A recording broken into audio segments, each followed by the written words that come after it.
Hello, this is saxophonist Antonio Parker, and this is A Conversation in Jazz, where we are promoting jazz and telling the stories.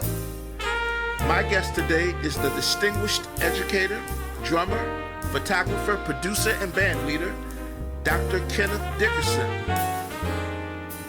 We ask you to like, comment, and subscribe to the channel.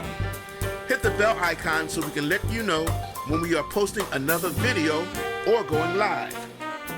We also ask you to donate to our Cash App in order to support the channel and help us to produce future videos.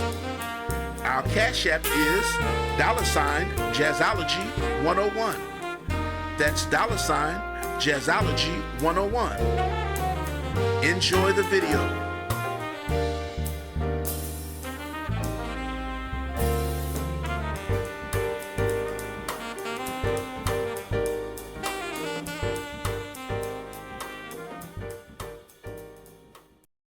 Hi, I'm saxophonist Antonio Parker, and this is A Conversation in Jazz. Our guest today is a distinguished educator, accomplished musician, photographer, producer, and artistic director who leads the Washington D.C. based jazz ensemble Collaboration. With over 3 decades of experience in music performance, visual arts, education, and international cultural exchange, he has built a multifaceted career that bridges artistry, leadership, and innovation. Please welcome my big brother, the wonderful drummer, educator, photographer, and band leader, Dr. Kenneth Dickerson. Brother Kenny. I appreciate you, bro. Kenny Yes, sir. Kenny is fantastic. That's cool? Yeah, Kenny, just please call me Kenny. It's cool. Welcome to A Conversation in Jazz. I appreciate you, brother. Yes, sir. Yeah. I had to get you on here, man, because what I remember, always have remembered about you was your positive energy. I appreciate and it. that you are a person, man, that really has a lot to give and a lot to offer.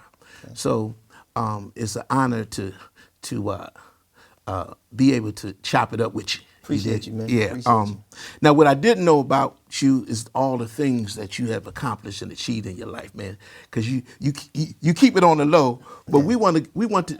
I think you're like an institution, man, and I think people need to know because when they see you, they need to understand that they can get something from you and that you have a lot to offer. So what I decided, I want to talk about you as an artist, band leader, Okay.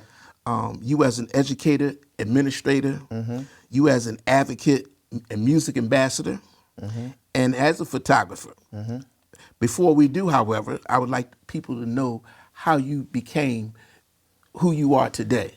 So my first question is, who is Kenny Dickerson? Okay. Well, before I say who Kenny Dickerson is, I need to say, why is there a Kenny Dickerson? Come on. I am the great-grandson of Jay Anderson. I am the grandson of Claude and Jesse Anderson. Come on. I am the son of Gwendolyn Elliott. I am the student. I'm the husband of Tanya Dickerson. I'm the student. I got to do this list, man. I'm the student first of Norma Hunton, was my first teacher. Wow. My first instrument was cello and then trumpet. I am also the student of Hike Davison in junior high school at Banneker, Richard Gill at Banneker, then Robert Gill at Cardozo, and that's where I met Calvin Jones at Cardozo. Judy Corey at UDC, Dr. Roach at UDC, Dr. Cooper at UDC, Dr. Edwards at UDC, Bobby Felder at UDC, Pearl Williams Jones at UDC, Van Buren, you know, Yep. Dr. Van Buren, Nasa Abaday, Yep. one of my first teachers, Ben Segunda in high school, Cesar Machado, who's in Brazil, my teacher in Brazil, Ralph Johnson of Earth, Wind & Fire, who's my current teacher, Keith Kilgo, and Kevin Tony, Yes, sir. Joe Hall, Orville Saunders, Yeah, you know, Leon Ndugu Chancellor, who was one of my mentors, Alex Acuna, who's a mentor, Dennis Chambers, who I took a 2-hour lesson from and got my mind blown. It was just information overload. I shouldn't have done 2 hours, but I did.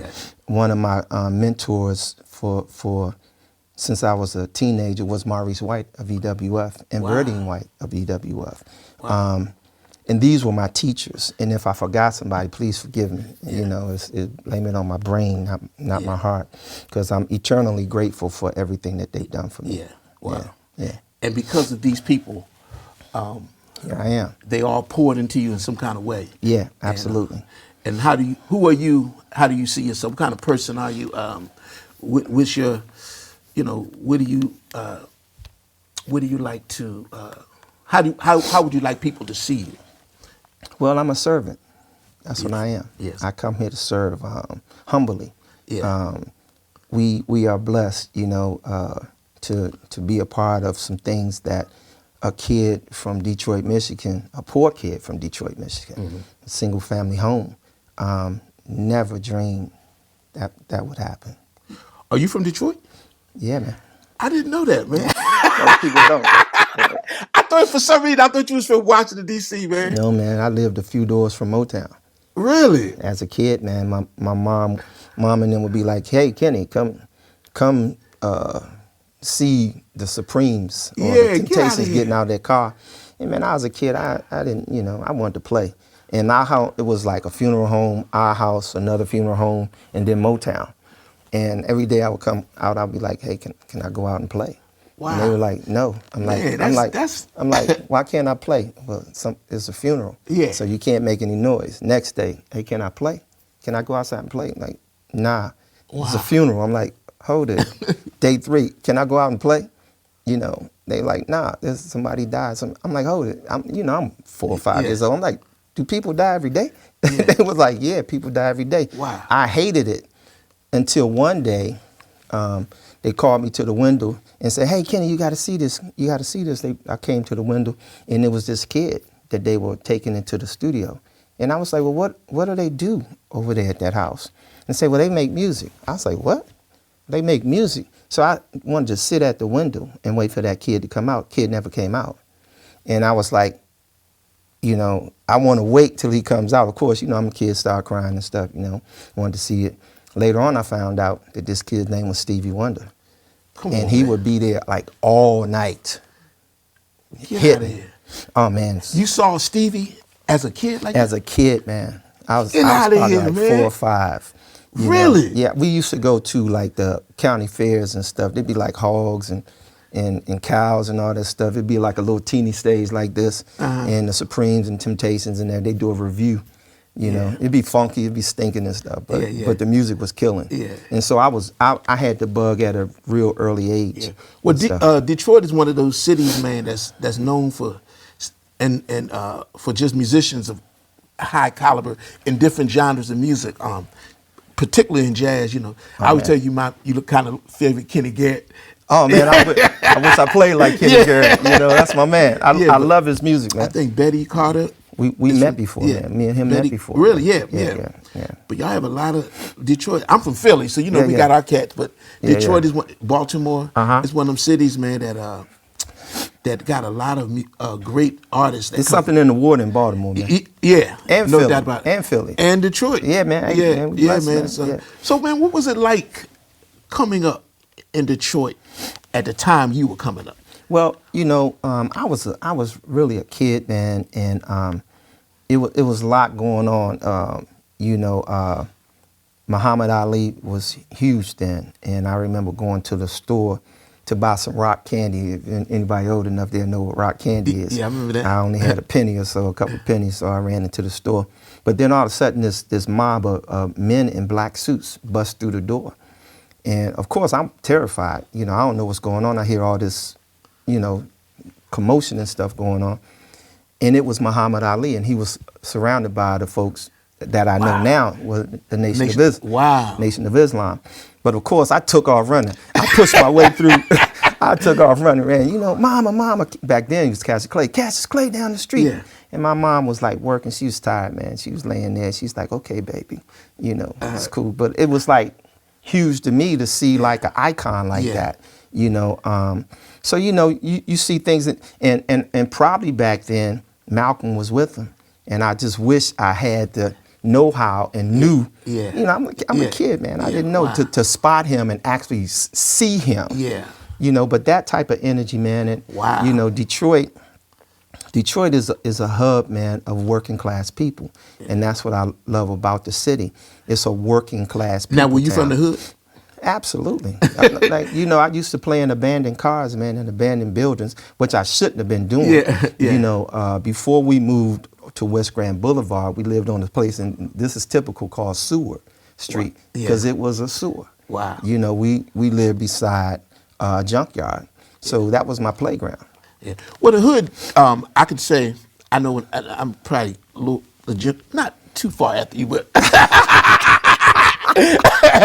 but the hood back then was different than Oh, absolutely. than what we see today. Yeah, yeah. Because you still had community, had absolutely. a strong cultural things that really you drew from.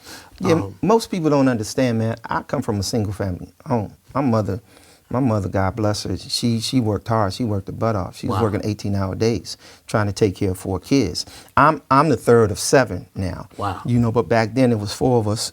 And I mean, listen, man. I mean, it was a struggle. Yeah. It was like neighbors would like give you cheese to eat and stuff like that. Yeah. One of my neighbors, when we moved to D.C., she worked at the White House. She was one of the, I guess, the caterers or something at the workers at the White House, and she would bring food, extra food, you know, scraps, and give them to us. Wow. And we survived, man. So you said y'all moved to D.C.?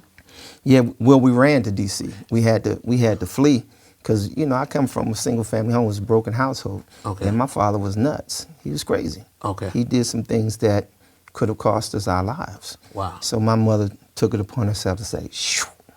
So how old were you when you Second grade. Second grade. Okay, you was when I relatively young. Yeah. I was second Yeah. grade when I landed here in D.C. Wow. Petworth Elementary And School. was there a reason your mom chose to come to D.C.? My grandmother's sisters owned a home here in Gotcha. D.C. And so we came there. That's the first place I really felt safe. And see, people like you say, man, you carry yourself, you know, people think I came up with a silver spoon. Quite the contrary. I came up with a tin spoon. You know? No doubt. Yeah. Yeah, so, Wow. you know. Yeah. Wow. That's because I've always thought that you were from D.C. and you are because Yeah, you've been here long enough. Long enough. Claiming that's my second home. Yeah. That's my second home. I feel the same way. Yeah, yeah. I came to D.C. to go to Howard. Right. And I mean that's 35 or almost 40 years ago. Yeah. And so this is home. Yeah. And my kids are born in D.C. So Man, yeah. you an institution. Talking about me, you Huh? an institution, brother. Come on now. Oh man, I'm trying to figure it out. All of us trying to get there. Yeah, yeah. Now, do you come from a musical family? I imagine there was somebody. I remember my aunt Linda singing, and my mom said that they had a little group when they were coming through, you know. But I didn't see a whole bunch of people, you know, performing. It's not like I had uncles and stuff like that I was like, okay, you know, let me play. What was crazy, man, you know, we were so poor, like my cousins and stuff, they all had pianos in their house and I wanted to play piano and stuff. And, you know, I was like, Mom, can I have a piano? She's like, boy, like, get out of here. You know, man, look, I didn't get my first drum set till I was in 12th grade. Wow. So it's like, Yeah. you know, we came up struggling. So, Wow. you know. Now, one thing, I wanted to ask you, and I kind of, just from what you've already shared, I can probably get an idea, but where did you get your value system? Oh, listen, man. How did you develop your value The system? greatest person I've ever met in my life was my grandmother. Grandma, okay. Jessie Anderson, and my mom, you know, of course, and my great grandfather, you know, very, very ethical people, very connected to the community, servants, all of them, you know, gave to the community loved them, you know. My grandmother always said there's always room for one more. And all of us, you know, if somebody came to her house, they were going to eat. If we're eating, they're going to eat. Yeah. And we like everybody's poor, man. Yeah. You know, and so that was the community that you were talking about. This is what I observed, man. The more money that came into the community, the further apart we came. Yeah. You Ain't know, that that's just, you know, everybody, you know, I remember hearing the tune, "It's your thing, do what you want to do." And I even knew then as a kid that wasn't a great message. Yeah. Because it's not your thing. Yeah. You're here to help. You're here to help, bring somebody along. So, So as a kid, were you pretty much had the same kind of vibe that you had today? Were you? Oh yeah, my great grandfather. Like, okay, so I'm saying all these stories in these little pieces. We were like running because, like I told you, my father was crazy. So we were staying in different households. So at one point we stayed with my great grandfather, and I was probably like 5, maybe. And he would sit me down to watch the evening news religiously. Like, we ate at 6 o'clock. So we sit there and watch the news, and he would explain to me what's going on.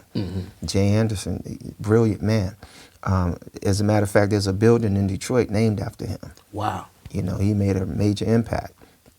But he would sit me down and explain to me what was going on, and would always feed me information.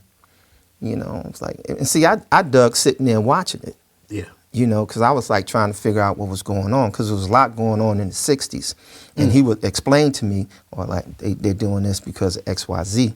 Gotcha. So I became conscious at a very young age. Yeah. Now, as conscious as you can be at 5 or 6 years old, But by the time we made the transition, which we had to run again to D.C., here comes the Civil Rights Movement and the March on Washington, and the assassination of Dr. King. And You remember that? Oh, absolutely. Wow. Oh, absolutely. I remember the assassination of John F. Kennedy. Wow. I remember that, man. We were in a store, grocery store, and it came across the intercom, and people started crying. Wow. Yeah. And of course, I'm a kid. Yeah. I'm gonna start crying too. Yeah.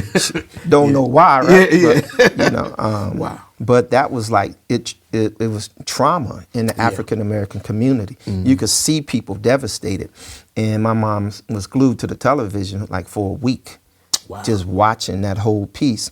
And I could tell the energy in the community had changed. So when we came to D.C., I think we got here in like '66. This is before the King assassination, and the country was trying to get settled again. And then all of a sudden, when that hit, and then the riots broke out, and you could see, see the smoke, and then you could see. So you saw the, wow. I saw all of it, bro. Wow. And I was like very conscious at that point in time. Yeah. And so when Dr. King got killed, and the same thing in this house, my aunts and stuff lived with my aunts, my grandmother's sisters and stuff, and that happened. And they were shattered, and I'm like, who is this person that we're crying about?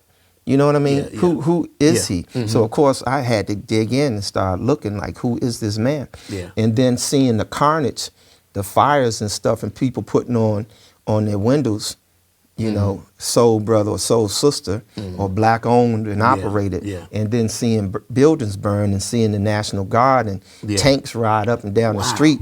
You like, something's not right about this. So America has a history of violence that it can't shake. You can't hide it. I don't care what you say, or what you try to do.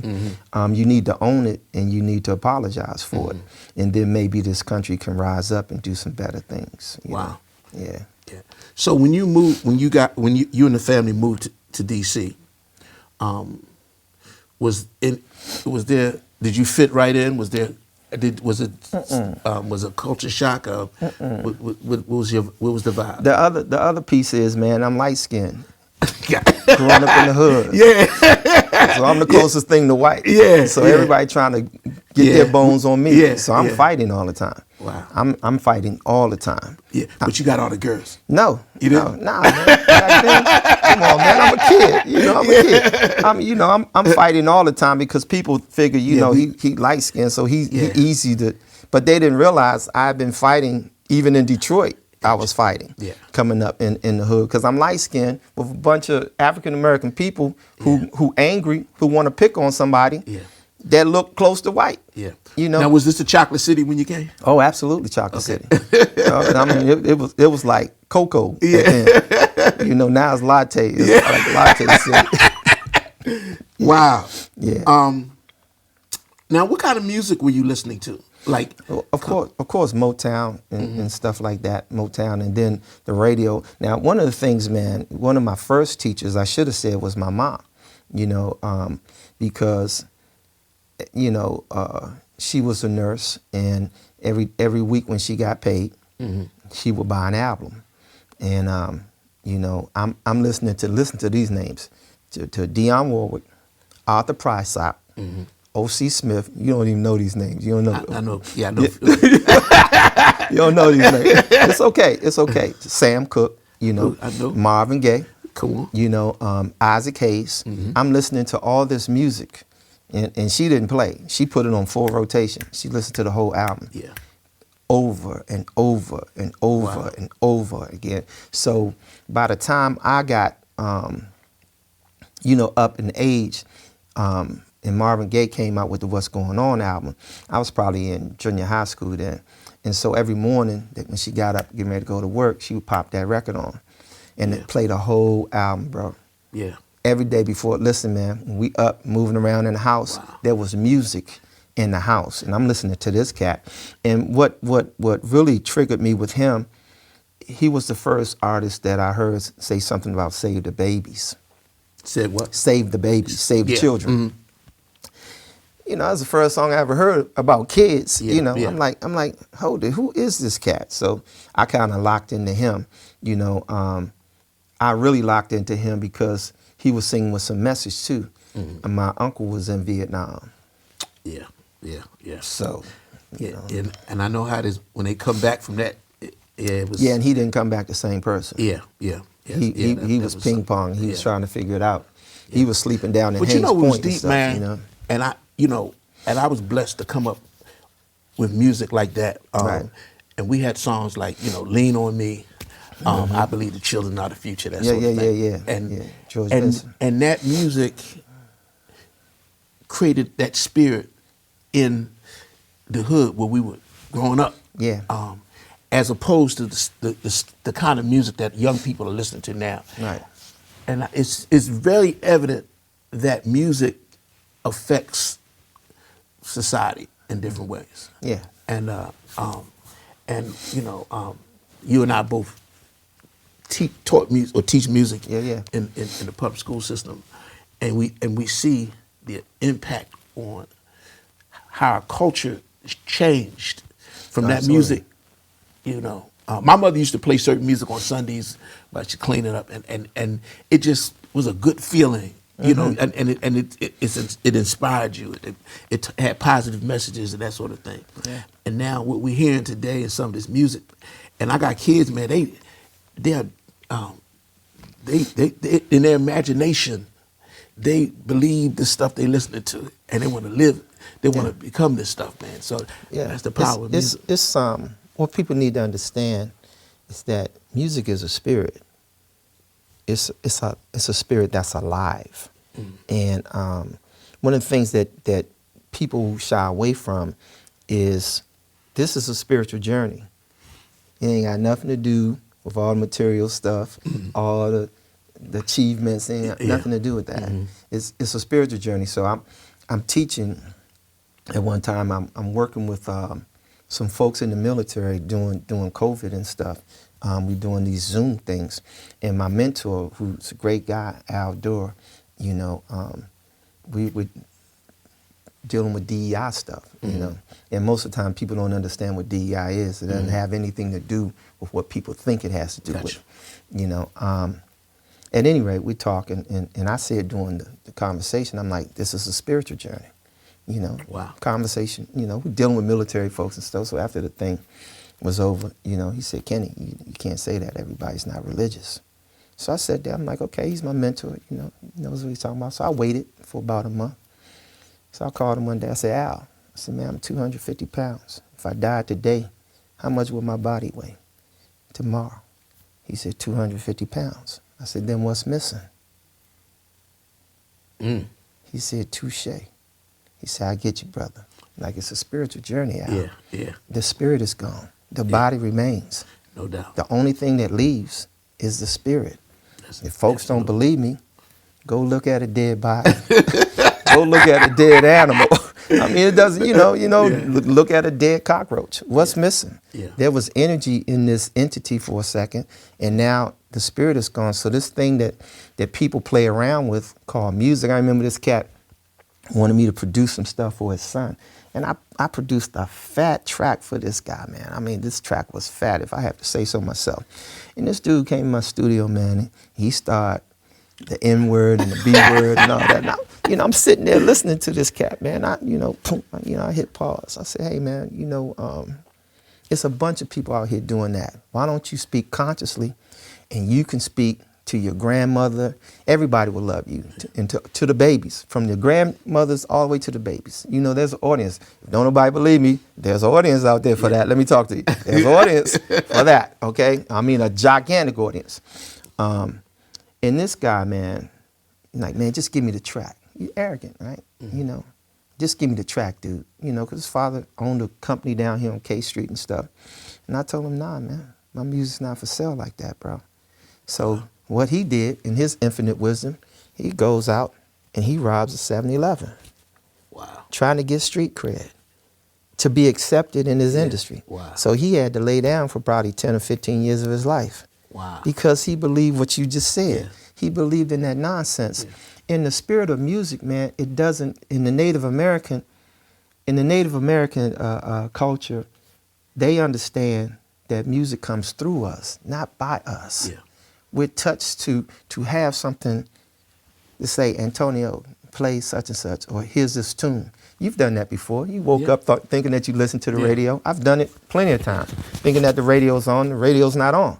And then I run, grab my phone, or I run, get to a piano, and start playing what I'm hearing, or the rhythm or the melody won't release you. It's like, okay, you need to get this out of you. Yeah. And if you don't pay attention long enough, it says, oh no, well, let me take this to somebody else who's going to develop it and put it out here. So it's a spirit that animates our bodies, and it's a spirit that animates music, and it's a very powerful spirit. It will make you laugh. It will make you cry. Okay? It will make you jump up and dance, and it will also make you violent. Yeah. And people need to understand that. So. I got a confession. When I was about 38, I caught myself going to be a rapper. and I was going through a divorce. Okay, understood. I was going through, and it was, I needed something, because I always followed the rules of life. Right. And I felt like at the time, all the cats that didn't follow the rules, they got the girls, they had the money. Right. And, so I said, okay, so I was just getting into this rap stuff, and I was serious, man. Right. And I'm watching these rappers on YouTube, and I just couldn't find myself in there. And I would see like the constant they throwing, and I just couldn't see myself in there. And even when I was trying to write some stuff, man, I couldn't use those. I couldn't. I tried. I just couldn't because of my value system. Yeah, you can't. Yeah. All money's not good money. Yeah, and it wasn't even for money. It was just I wanted to be. I felt at the time that maybe following all these rules has, trying to be a good. Even the girls want the bad boys. They don't want a good guy. I felt like at the time, you do all what society says is the correct way, but all the benefits go to and so I was using it for that kind of thing, but I just couldn't. My value system wouldn't allow me. Well, people are at different places on their journey, man. Yeah. Those women thinking that they want the bad guy, they at a different point in their journey. Yeah, no doubt. Well, that's what they believe they want. Yeah. Until that bad guy flips on them and does something to them and breaks their heart. Then they realize that this guy who gets up and goes to work every day with a book bag on him, and he wears glasses and stuff and study, maybe I need him. Yeah. You know what I mean? It takes a level of maturity to understand that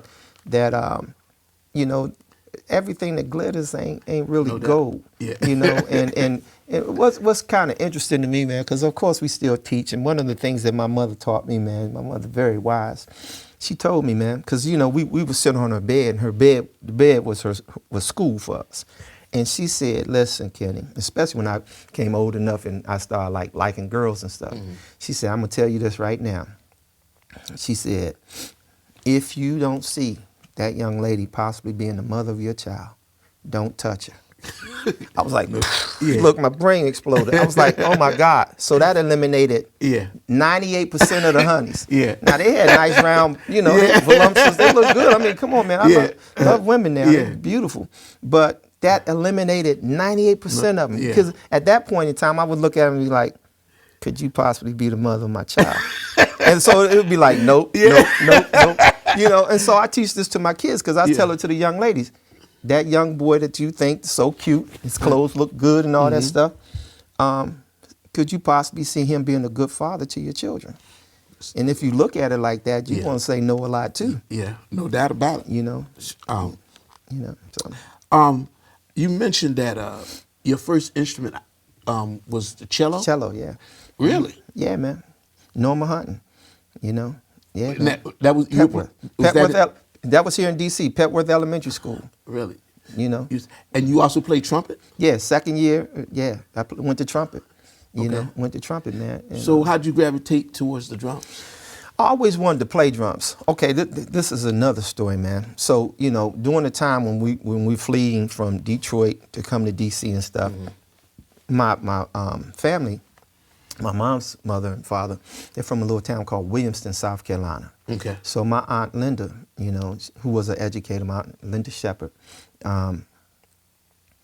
she took us to a parade down in South Carolina. Now, Williamston is a small town. It's probably got one stoplight back then, maybe none back then, So there was a parade going on. And I was probably like 4, maybe 5. And we down there, and this parade was going on. And I remember it had to be close to Christmas or something like that, because Santa Claus was there throwing out candy. He throwing out candy and stuff.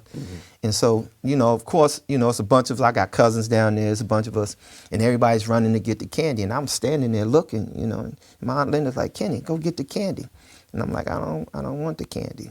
She's like, well, if you don't get the candy, you won't have any candy when everybody else has candy later on. I'm like, I don't want the candy. She said, well, what is it that you want?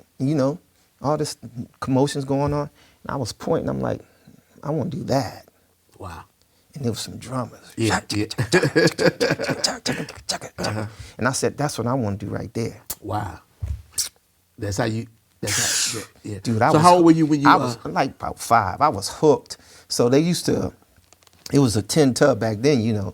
Back then, it was like no plumbing in the house. You bathed in a tin tub. Yeah. So as soon as I got back to the backyard, I saw that tub, which reminded me of a drum, and I turned that bad boy over. Wow. And I started trying to work. I mean, it's like you don't know. Yeah.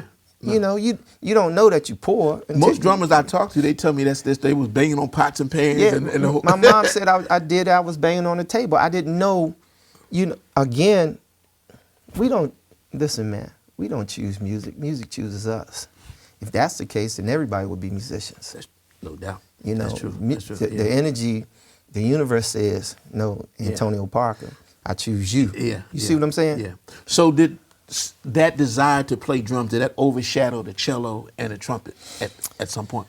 Well, what happened, man, there were no string programs as we moved up. Gotcha. Okay. Throughout the school system? Throughout the school system at the time. And if it was, my mother couldn't afford to have me in those programs.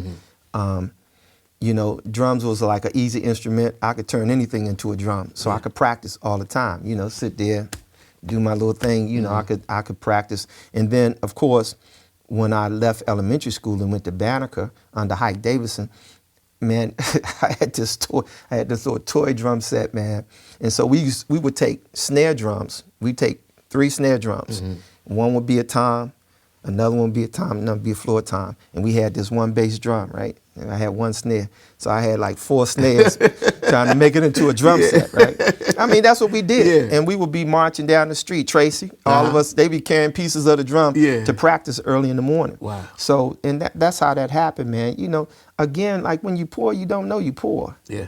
You just trying to like work it out. Yeah. And you're innovative and you make it. Yeah. And you just trying to like make something happen. Yeah. And that gentleman, he gave me an opportunity to play.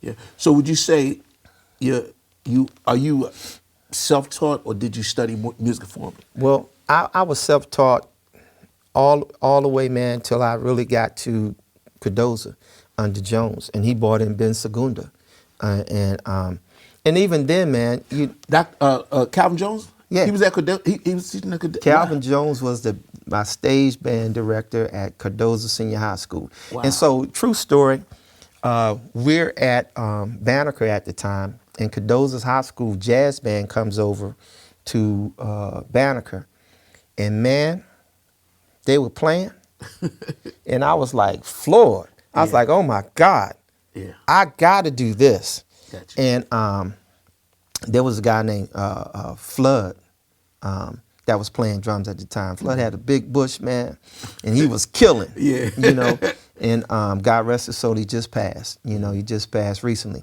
Wow. But he was like one of my first, like, you know, somebody close enough to me that I could see that was doing what I wanted to do. And so, you know, of course, Duke Ellington had just, you know, Mr. Davidson's like, Kenny, Tracy, we want you to go to Duke Ellington. And I was like, man, I don't want to catch no buses. I'm going to Cardozo. And like at that time, everybody was looking down on Cardozo, like, you don't want to go to that school. It's, you know, it's a hood school and all that stuff. I'm like, I don't care what they say. I'm going over there and study with this guy named Calvin Jones. Yeah. I'm going to study with him. Yeah. And back then, Cardozo had the major marching band in the city. It's called the Marching 100. We used to smash Howard. Wow, really? Oh man, please! When people at Howard, they'll tell you. They'll tell you. We used to go to Howard, march over there 2 by 2, man, and walk up on that field, man, and put. Cause listen, man, Jones was arranging OJ shows, Earth, Wind and Fire shows. Yeah. Listen, man, whatever were the hits out back then, man, please. We would go, listen, man, the legacy continues to this day. Wow. There was no band like the Cardozo Senior High School Marching Band back then, man. Wow. Not at all. And like I said, man, you know, you're talking almost 50 years later. Yeah. You know, that legacy still resonates. And of course, you know, should I have gone to Duke Ellington? Yes. Would I have been a different player? Yes, I would have. Because I would have had percussion instructors then that were looking out for me saying, okay, you need to develop these things like that. Gotcha. So, of course, that didn't happen. So, yeah, I was self-taught until Ben came in. He tried to hook me up, man, with some stuff. And, you know, those lessons were few and far between. I didn't really start trying to study, man, until I got to UDC. Where Jones brought me in. And man, thank God for Nasser Abaday. Whew, man. Wow. Saved me. Really? How so? First of all, he's a killer. Uh-huh. Whew. Imagine me having to sit behind him in big band practice. I'll be like sitting. Yeah. Like, man. You know, I'm just sitting there like, all right, can you come up and play? I'm like, play what? I'm like, what am I going to play after this cat? You know? Yeah. But he was so humble and so gracious, him and Bayina. They would invite me into their home. And this cat really homed in on my stuff and taught me, there's a book called Syncopation by Ted Reed, and got me into that syncopation book, man, and started showing me how to interpret different things. And just learning from him week to week, just sitting there studying with him. Of course, I'm trying to emulate. I'm trying to take everything that I can get from him. If he did something a particular way, I wanted to do it a particular way. You know, if he did a feel a particular way, I wanted to do the feel a particular way.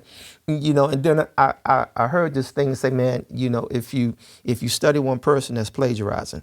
If you study multiple people, it's research. I'm like, bet. Then I'm gonna be a researcher. Okay. And so I started studying multiple people, you know. But I love Nasser Abaday. Wow. He saved me. Trust me, he did. Wow. So when did you start getting it? Do you remember when you first developed that appreciation for jazz?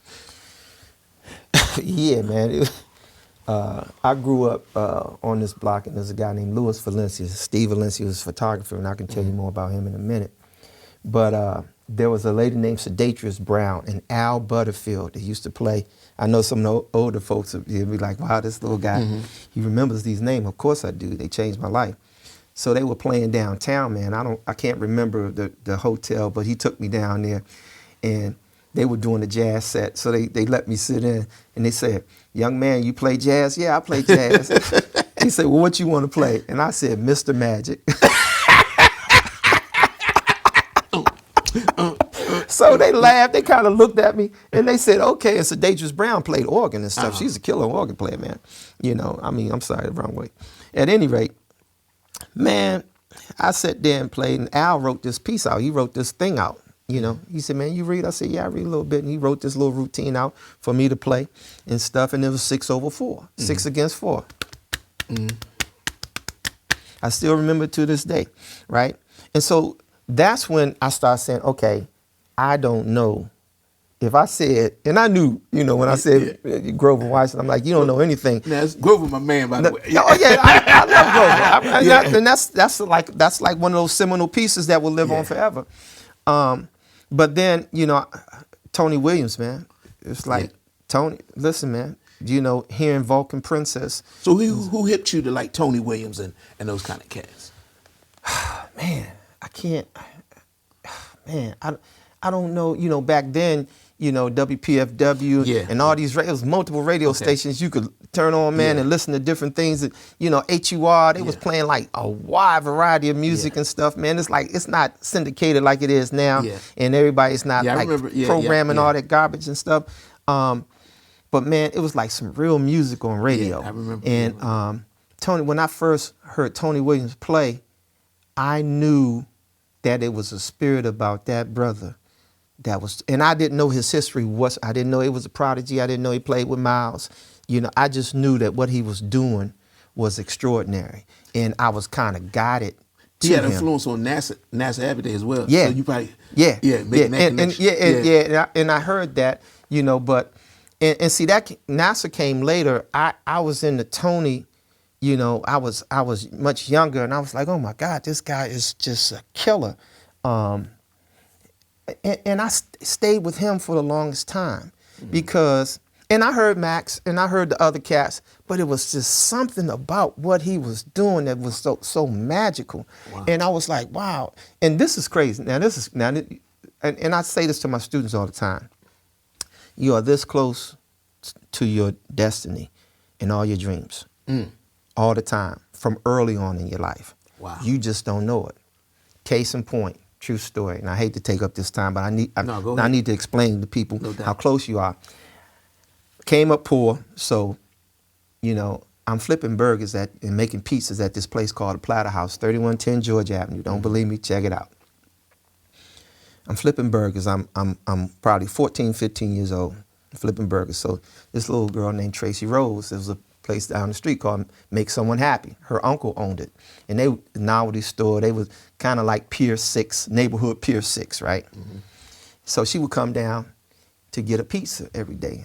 You know, she was like, the pizza, you know, call me the Pizza King. The Pizza King, Kenny Dickerson, the Pizza King.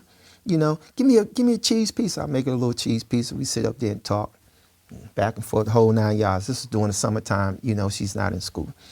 So at any rate, you know, we became close friends and stuff like that. So one day she just says, yeah, my Uncle Tony plays drums, right? And of course, man, you know, I'm 14, 15. This is like shooting way over my head, man. It's like, man, it's out in the stratosphere. I'm not hearing none of this, right? So, you know, time goes on and stuff. Time, 10 years, 15 years, 20 years goes on. And then one day I look, it happens to be my birthday, and I open up the newspaper, and it says, jazz drummer dies. And I look, and I'm like, and it's Tony. Of course, my birthday was like ruined. I was depressed, man. I was like, oh my God. And then I see Tracy says, oh, my uncle just passed. I'm like, your uncle? Wow. I'm like, ho. Wow. I'm like, hold it. Don't tell me. Why didn't you tell me? She said, I told you my Uncle Tony played drums. I was like, wow, that's heavy. Do you hear what I'm saying? Yeah. You know, it's like you're that close to your destiny. Wow. And we sleep it as people because we think that these people live on another planet. Yeah. We think that they come from different neighborhoods and that we'll never meet them. And all of us, like there used to be 6 degrees of separation. Now it's got to be 3 because of the internet and stuff. So, you know, it's like I tell people, I say the story because I don't want people to miss your destiny. What you want is like that close to you. And had I known, had she just said my uncle's Tony Williams, I would have been like, please Yeah. introduce me to him. And I would have been a different player. Yeah. You know what I mean? Yeah. Just to study with that cat, man. I just wish I could go back in time and like, So what drummers would you say had a significant impact on you? Whew, man. Okay. Of course, like I said, Tony, Elvin, Max Roach, for sure. Sonny Payne. Man, Dennis Chambers. Hearing Dennis, it was like this dude's an alien. He comes from another planet. Yeah. I told you I took a 2-hour lesson with him. Yeah. And after like about an hour, 15 minutes, I had to tell him to stop and say, man, For real? yeah, seriously, man, it's a true story. I'm like, because when I came into the places up in Baltimore, it's like a drummers collective or something up there.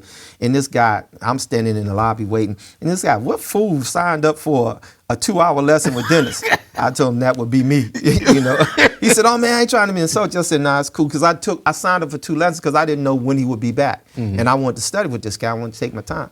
At any rate, after about an hour, 15 minutes, there was a donut shop downstairs. I said, hey, man, can we just go get some donuts and stuff? And he started laughing. I was like, hey, man, because my brain, it was like information overload. Gotcha. I couldn't handle what he was doing was so advanced. And I was an advanced player at that time. My brain couldn't take anymore. Gotcha. Physically, I had a headache. And Wow. so, no, seriously, man, because I couldn't, the body and the brain needs time to catch up with itself. Yeah. To try to speak to itself to say, well, you need to do this, need to do that. And this dude was doing some out of this world stuff. This thing called the sweep and all this other stuff. That was like crazy. But Harvey Mason, Omar Hakeem, that's my brother. Yeah. Another cat I met, man. Beautiful brother, beautiful spirit. That's my brother. Yeah. Ralph Johnson, EWF, major jazz player, major player, Maurice White, all these guys, Narada Michael Walden, and see, when we're talking, a lot of times, people are so disrespectful, they don't consider drummers musicians, and some of the most seminal work has been produced by drummers. Yeah. Man, I always saw drummers, especially their compositions, man, because they can hear like the rhythm and everything together. A lot of times, people who don't play drums, they hear the melody and the harmony and all that, but they're gonna rely on the drummer to bring them the rhythmic aspect to it. Yeah. You can't count the drummers out. Now, I mean, a lot of times people do. I've listen, trust me, man. We've been doing this for a long time, and if there's a piano player playing in the band, the first place that a person would go to is piano player. Yeah. And talk to them. Yeah. And the piano player, I'll say, hey, that's the leader of the band right there. He's the leader, so No doubt. it's all good. Now, as a drummer, and growing up in D.C., D.C. is known for this music called go-go. Okay.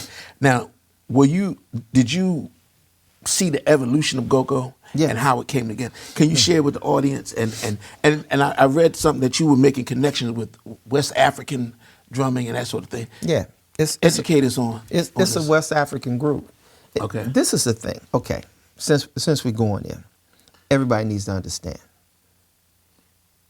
All over the planet, everybody's African. I don't care what color you are. Wow. What ethnic group you come from. The cradle of civilization is in Africa. Come on. So I'm not smart enough to say this. I didn't do the research. Some other scholars did the research. Yeah. Go talk to them. Go debate with them. Yeah. If you don't believe me, now it's Chat GPT. Yeah. Just putting it, tell me the origins of mankind. Yeah. And they will tell you it's in Africa. So these rhythms that are coming out, whether it's classical music, whether it's country music, whether it's Japanese koto drumming, whether it's in the Caribbean, these are all African rhythms. Wow. Period. Okay. I'm not smart enough to say that. Somebody else did the research. That's all I'm saying. Somebody else did the research. So this thing called go-go, is a West African rhythm. Case in point, I'm a Fulbright scholar, Fulbright Hayes scholar. 2001, I went to Senegal, and I went to the Gambia, and I went to Ghana. So during the trip, people were like, "There's a drummer amongst you," Wow. And now we riding in on secondary roads. Listen, no, just dirt. And listen, doing this like 4 hours. Wow. And it had rained, so they were going slow. And sometimes you had to go down in the bus was like leaning, going down into potholes and stuff. We do that for about 4 to 6 hours, man, going up to this place called La Flow. And we get to this village, man. There's probably like 2,000 people in the village, in this village square. And the drum, right? Playing djembes and all that stuff. So they say, "Oh, it's a drummer amongst you," right? The king, the village chief is there, and the king is there. Wow. So they call me out, and I'm like, "Yeah, I'm here." They say, well, the guy gives me the master drummer's drum. And I said, "Oh, no." I did like that. I said, "Oh, no." Because, man, these cats can play. I mean, come on now. I mean, I can play, but I'm like, "No, man, come on." I'm like, "No, man." I pointed to the cowbell. I said, I'll play that because it's a support thing. Yeah. And when I did that, the villagers was like, "Oh, he's humble," which I'm going to always be. And, man, they started playing blah, blah, blah, blah, blah, blah, and I started saying, man, that place, one of the greatest experiences of my life. The place lit up. People started dancing. Wow. Oh, man, it was crazy. And these are rhythms that have come from there to here. So a lot of times, when I'm teaching my kids, I'm like, you need to learn the language. You don't understand the language. That's fine. But know why you playing it. Yeah. Tell me why you playing it, and what are you trying to? I know exactly when I'm playing in church, when I hit that cymbal on the and, pow, pow, pow. I know what that's going to do. I know it's going to get that elderly lady that has arthritis in her body to get up out of her seat, because that is going to lift her all the way up, and then I've done my job. Yeah. Because it's a form of healing. Music is the art of healing completely, as opposed to what they've done to it to create the art of destruction. And it's not about race. It's killing everybody. Do you understand what I'm saying? It's hurting all people. It's not hurting one race of people. Yeah. You think that that's what you're doing. No. It's like when they brought drugs into the country. You seen The Godfather, that little line in The Godfather, put it in the black neighborhood. They ain't nothing anyway. Where is it now? Yeah. What community fentanyl? Where is it at? All over America. Yeah. So when you come from a point of evil, and you're being sinister based on the way a person looks, you haven't even sat with this person. Like some of my kids say, I don't like Taylor Swift. I start laughing. I say, have you met her? Have you talked to her? Yeah. I'm like, do you know that she gave her whole crew not only their salary, but an extra $100,000 for being on her tour? I'm like, what person takes like $81 million of their profit and gives it away to their crew? Yeah. I'm like, how can you not like a person like that? Yeah. When she's added so much value to people that will never meet her. That's right. So how can you say who you don't like when you haven't even had a conversation with her? Wow. And so, a lot of times ignorance starts at a very young age because young kids hear a parent say something, so they're being parrots. Yeah. They're just parroting what they've learned from other people. One of the things that I say to everybody, even on stage, we're all teachers. What are you teaching? No doubt. That's right. What are you teaching? Don't blame it on educators who taking the path.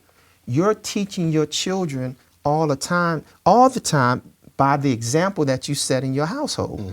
So, go-go is nothing but African rhythms, and guess what? It's being suppressed because there are a whole bunch of go-go hits. Marcus Miller was just on, I was watching social media the other day, and he wrote The Butt. Yeah, he was at the D.C. Jazz Festival. Yeah. And they played that. That was the last song they played. He brought Sugar Bay on. Yeah. But he wrote that for Spike Lee. Yeah. You dig what I'm saying? Yeah. Because Spike understood the power and the energy of the rhythm. Yeah. I don't care what you call it. Yeah. You know, whether it's samba music, whether it's go-go music, whether it's calypso music, you know. But were you able to witness how it came together in D.C.? Like how like I know Chuck Brown is considered the godfather. Oh man. Okay. I'm glad you said that. Let me say this to you, man. First of all, Ricky Wellman was one of the fathers of it. Whew. Back then, everybody called him Sugarfoot because he could play these triplets with 1 foot. It wasn't no double pedals back then, right? That's how he got called, Sugarfoot. At any rate, Miles' last drummer, too, just for folks to know, Miles Davis' last drummer before he passed. Chuck Brown and them, man, this is crazy. And I'm sorry it takes so long with these stories, man, but this actually happened. We need them. At Cardoza, man, we were having a prom. And it used to be the Soul Searchers. It wasn't even Chuck Brown then. Mm-hmm. They were just called the Soul Searchers, right? And so we were like, well, they told us we were going to go to this Motor Inn up in Silver Spring. And I told them, no, we're not doing that. You know, we're not going to a Motor Inn. We want, I think it's over here off Woodley Road. I don't know what they call it. It was the Washington Sheraton back then. So we got it and stuff, and we wanted the Soul Searchers as our band for the prom. Wow. Yeah, man. And that's when he was doing money. And nobody knew what money was. You know what I mean? Yeah. Nobody knew what money was. And this is the thing. Folks don't understand it. Chuck Brown's a jazz artist. Yeah. A major jazz artist. Yeah. You know, all the Soul Searchers were major jazz artists. All of James Brown's crew, the Godfather of Soul, were jazz artists who had to make a living, who had to say, okay. And even now, when you look up on stage with the Chuck Brown band, you'll see Vince Evans up there. You'll see Stan Cooper. You know, and all these cats are major jazz. You'll see Tony Cothran with EU and stuff playing jazz. The origins of all this stuff started in the community again, man, with cats not knowing. And look, Grover. Come on, man. And that's how institutions start, because one of the rhythms that people can do with that much simplicity is and people start because it's drum driven, the whole foundation, and you hear folks scratching. You know, just scratching on the guitars and stuff, man. Cats just popping on the keyboards and stuff. All this is rhythmic. There is no melody. And it's nothing but repetition. So once they lose melodies, what do they have to do? They got to find popular tunes to find melodies in. And they take that same groove and superimpose it over popular tunes. And that's what go-go is. Wow. It's a West African rhythm. I can't make it any simpler than that. It's why how like if you go to New Orleans, they got a certain kind of thing. The second line. And then and so these different places have these different and it's all rhythm.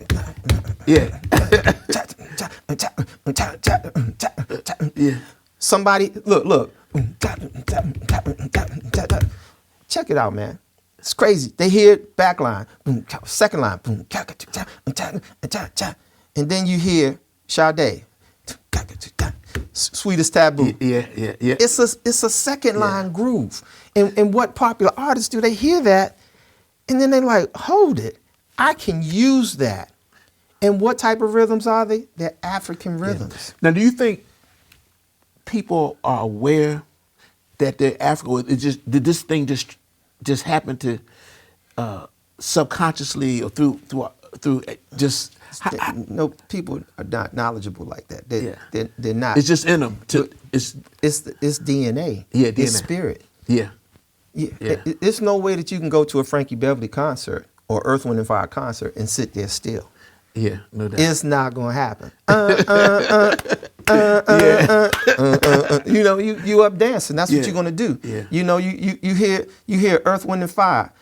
come on, you know, whether it's September or whatever, Yeah. Written in the Stone or whatever, Yeah. you're going to get up and dance. dance. Boogie Wonderland or whatever, you're going to dance. Yeah. And listen, man, it's colorless and it's genderless. Yeah. We have to get away from this color thing. Yeah. We have to get away from this gender thing. Oh, she can't lead because she's a woman. Are you kidding? And who runs the household? Yeah. Yeah. Hold up. Who That's right. ran your household? My mom. Ran my household. I'm just saying, you know, and you meet your grandma, who ran her household? Your grandma. Yeah. You know, it's like we have to, as a nation, if we want to rise and be the examples that we need to be, we have to think from a colorless and genderless perspective. Mm-hmm. And then we'll get the best out of everybody. Everybody will feel respected. And this doesn't have anything to do with being right or wrong. Yeah. It's got everything to do with being ethical Yeah. and being humane.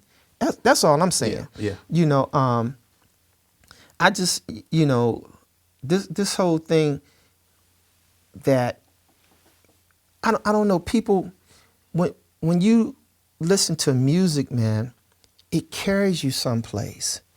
You escape. It's a spiritual thing. Because all of us have had out-of-body experiences based on the music that we listen to. No doubt. I've had the pleasure. Me and Vince was in Africa. We were Right. we did an African tour. Okay. But we were in Nigeria. Right. At the shrine. Oh, man. And we got to sit in with Fela Kuti. Oh, man. And man, and it's funny, man, because that spirit you talking about, man, it was just, and it wasn't just the musician, it was the audience and the musician. It was and man, it was so powerful. That same feeling I felt when I got a chance to play with Chuck Brown. Right. And I saw how that, when they started putting that go-go, man, it transforms people, man. I saw the connection right there, man. It's the energy of the universe. Yeah. That's what I'm saying. It has nothing to do. Yeah.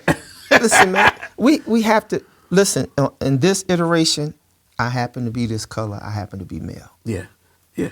Okay, so that people can accept me here. On you know, the next iteration or the next journey that I go to, I don't know what I'm going to be. Exactly. Do you understand what I'm saying? It's something to encapsulate the spirit.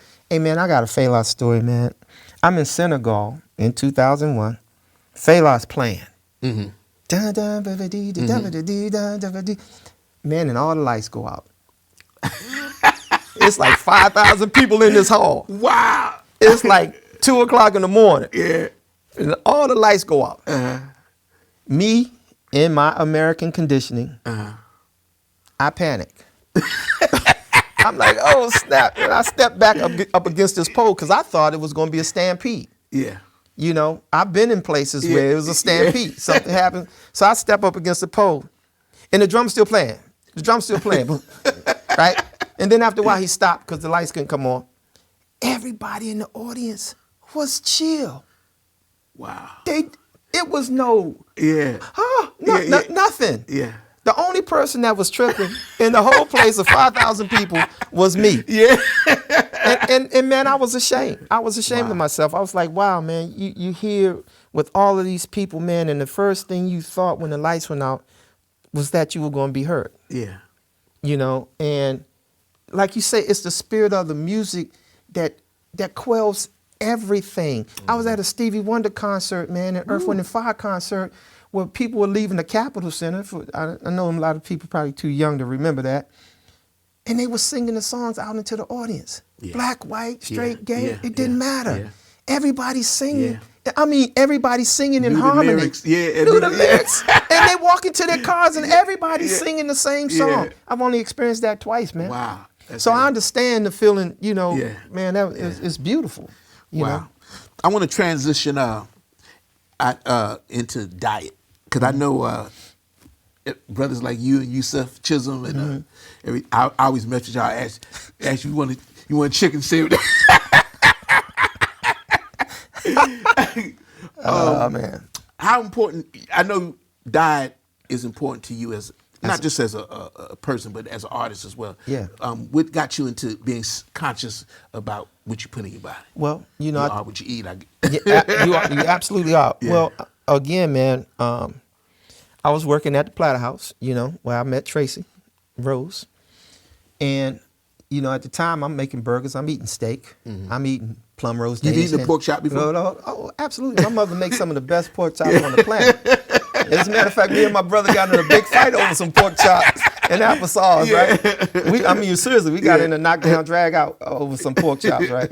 But listen, man, my mother makes Salisbury steaks, pork chops, ribs. Yeah. Look, chitlins, pig feet, the whole 9 yards. Listen, and that stuff was great. It was good. But during that time, man, you know, I was 15, 16 years old. And this actually happened. You know, I'm flipping burgers, I'm making pizzas, I'm eating pastrami, I'm eating steak, I'm eating fish, I'm eating all this stuff all the time, man. You know, that's my constant diet. The only time I got vegetables was lettuce, tomatoes, and onions on a sandwich, right? That was it. So all of a sudden, man, I'm marching in the band at Cardozo, and we got this big performance coming up, man. It's like right around New Year's. And Howard University Hospital had just opened up. And man, I'm in a car passing by it one day. I'm like, man, I hope, you know, here I go. I'm young, 16, I'm arrogant. I'm like, man, I probably will never see that place, the inside of that place. Like, but I'm glad they built a hospital here. Man, shoot. Like 3 weeks later, I'm in that joint. Wow. I had acute appendicitis. My mother came in one night. I was balled up in the bed, and she's like, "What's wrong with you?" And I said, "Hey, my stomach's bothering me. I can't relax. I keep cramping." So she's a nurse, and she touched my side. She touched me on the side, and I grabbed her arm, and I'm like, "Yo, what are you doing?" She said, "Put your clothes on. Let's go." You know, I put my clothes on, man. Like 35 minutes later, man, they prepping me for surgery. Wow. Right? I had acute appendicitis. My appendix were about to rupture. So they get me in surgery and everything, man. And I'm coming out of surgery, and I grabbed the doctor's arm. I'm like, why did this happen to me? And man, I'll never forget this in my life. He said, young man, he said, your appendix is saturated. He said, what it does, your appendix absorbs uric acid in your body. And you have saturated your appendix so much, he said, because you eat too much meat.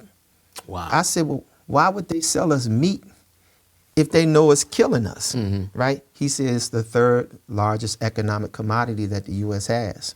Wow. So they don't care whether you live or die. Wow, yeah. And he walked off. And I laid in bed, you know, I'm laying there. I'm 16, man, I almost died. I'm laying there for the next few days, so about day 3, you know, I called my mom, I said, hey, I want you to make me some Salisbury steaks, some pork chops, you know. I said, I want you to make me some of your chicken and stuff. And I was working at the Platter House. I said, I need you to tell Steve and them, I want like a pastrami sandwich. I want a Reuben. You know, I started naming the sandwiches that I wanted and stuff. And I got home, man, and all that food was there. My mom made it for me. And I took a bite off of each one of them and put it down and said, I'm done. And my mother said, done what? I said, I'm not going to eat meat again. You just want to get one last bite? One last bite. And it's a true story, man. And I've never eaten beef, pork, or anything like that again in my life. Because at that point, I realized that the government didn't care about me.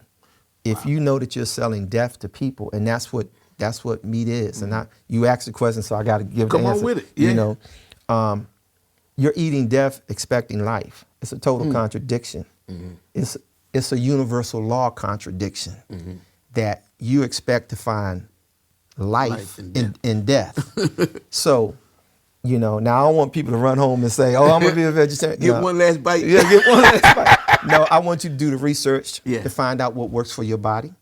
I want you to drink plenty of water because your body constitutes more water than anything else. So you should provide more water for your body to flush constantly. Your kidneys and all your internal organs, your pancreas and all your liver and everything are vital, major organs that they don't teach us about in school, which they should. Anything that grows from the earth, water, and sun is good for you. Gotcha. Period. I don't care what they say about that. Yeah. Well, I guess if you put enough chemicals in something, everything can be tainted. But if you flush your body and you eat grains and you eat live vegetables, live food, it's going to prolong your life, and you should eat to survive, not eat to taste. One of the biggest drugs in the world is sugar. Yeah. And if don't believe me, Google it and ask Google if sugar's a drug. I'm not smart enough to constitute that, but somebody was. It's a drug. Yeah. If you don't believe me, try Try not going with any. Try to pull away and see how you feel if you don't start arguing with people and be irritated by the silliest things. So we have to make sure that we send the message out and we educate what we can, because, you know, any processed food that you eat, anything that's in a box, is bad for you. Yeah. It's got a bunch of salt content in it. Mm-hmm. And it's up to us as educated people at this point in time to take the time and not microwave our food, but actually cook our food. During the summertime, when the body is overheated, you should eat as much raw food as you can. You know, during the wintertime, when it gets colder, warm your food up a little bit. So how does it feel to be healthy? I feel great. Hey man, I'm 66 years old. Yeah. I'm okay. I'm blessed. Beautiful. You know. Yusef Chisholm. That's my brother. Yes. Did y'all come into that together? How did y'all? Actually, you know, I was 16 when I started down this journey, and this guy, Steve Valencia, gave me this book by Elijah Muhammad called Eat to Live. Mm-hmm. You know, and of course I didn't read it. I was young. I was stupid. But then I ran across the book, Dick Gregory's book, Cooking with Mother Nature. And I did a deep dive into that. And it talked about, you know, how imagine that you're lined up with like 20 people, and these are human beings. And when they went through this particular door, that you heard a machine chop them up, and the line is getting closer to you, your adrenaline is going to start going up, you know, and you see the blood and everything coming out of the room and stuff. After a while, you're so nervous, you frantic. Well, that's how animals are. And all that stuff is going into their flesh. And all that stuff that you're eating from their flesh is going into you. And it's poisonous. You know, we met at UDC. And Yusef came up behind me at Cardozo in the band program as well. But we met, and what I love about him, man, he's such a sincere brother, beautiful brother. We were talking about eating. And I was talking about some Golden Seal tea, because you know, back then, man, the brother Steve Valencia turned me on to some Golden Seal, and I started drinking it, you know, and it was good. If you don't believe me, check it out, everybody. You need to have some of that as part of your thing too. It's very bitter. You need some honey and you need some lemon in it. So I gave him some. He's like, man, I love you, man, but I can't drink this, right? Say, man, I love you, dude. But we had a conversation about the same thing. And he was like, hey, man, I didn't think of it like that. You know, I'm going to change my diet. And he did. Yeah. And he's doing great, man. Yeah. He looks good, man. Yeah, we were just playing the other day with Ben Sands, you know, down at the arena stage. He looks great, man. Sounding great, too. Yeah, no doubt. You know, you are what you eat. And I'm not, consumption is not only food. Consumption is television. Yeah. Consumption is what you read. Yeah. You know, if you, and I talk to young people about this, you can't consume drama and think it's not going to come out in your life. Yeah. You know, the housewives of this, all these MTV I don't things. even watch. I cut all my. I got rid of all my TV channels. Cause one day I was watching the news, man. And I just watched. I said, man, and they just lined up all this got killed. It was just so much negative stuff, man. And then they give one part on a brighter note. You know, they'll give something. Yeah. I don't watch none of it. Yeah, I don't have no TV channel. I don't watch TV at all. Yeah, you can't consume that. I talk to my grandchildren about that. Me and my wife, I love my wife, man. We've been in together, man. We just celebrated 15-year anniversary the other day. Yeah, appreciate it. Yeah. But I talk about that all the time because that energy comes out in your personal life. Folks say, I'm like, well, who is they? Yeah. And what do they have to do with our relationship? Yeah. You know, people need to understand, and that's another part of my life, that productions are trying to create money and wealth.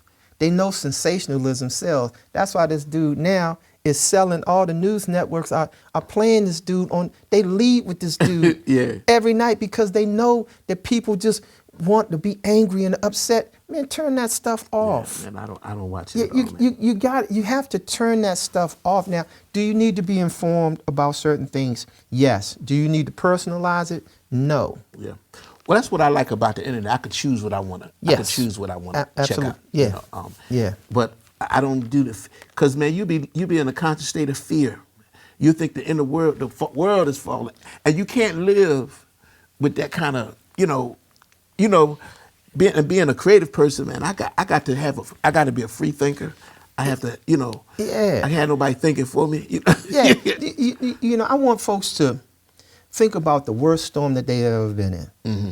I mean, it's torrential. I mean, just think about the worst storm that you've ever seen in your life. Mm-hmm. Above it, the sky is always blue. Wow. It's consistently blue. Wow. Mm-hmm. All the storm is down here. The sky is consistently, forever blue. Wow. I never thought about it that way.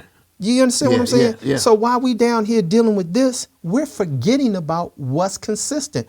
I don't care how powerful a storm is. It can't sustain itself. Mm.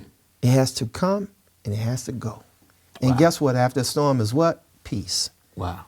That's how you have to view life. Mm-hmm. People say, Kenny, you're an optimist. You think of the glass as half full as opposed to half empty. I said, no, I think of the glass as full.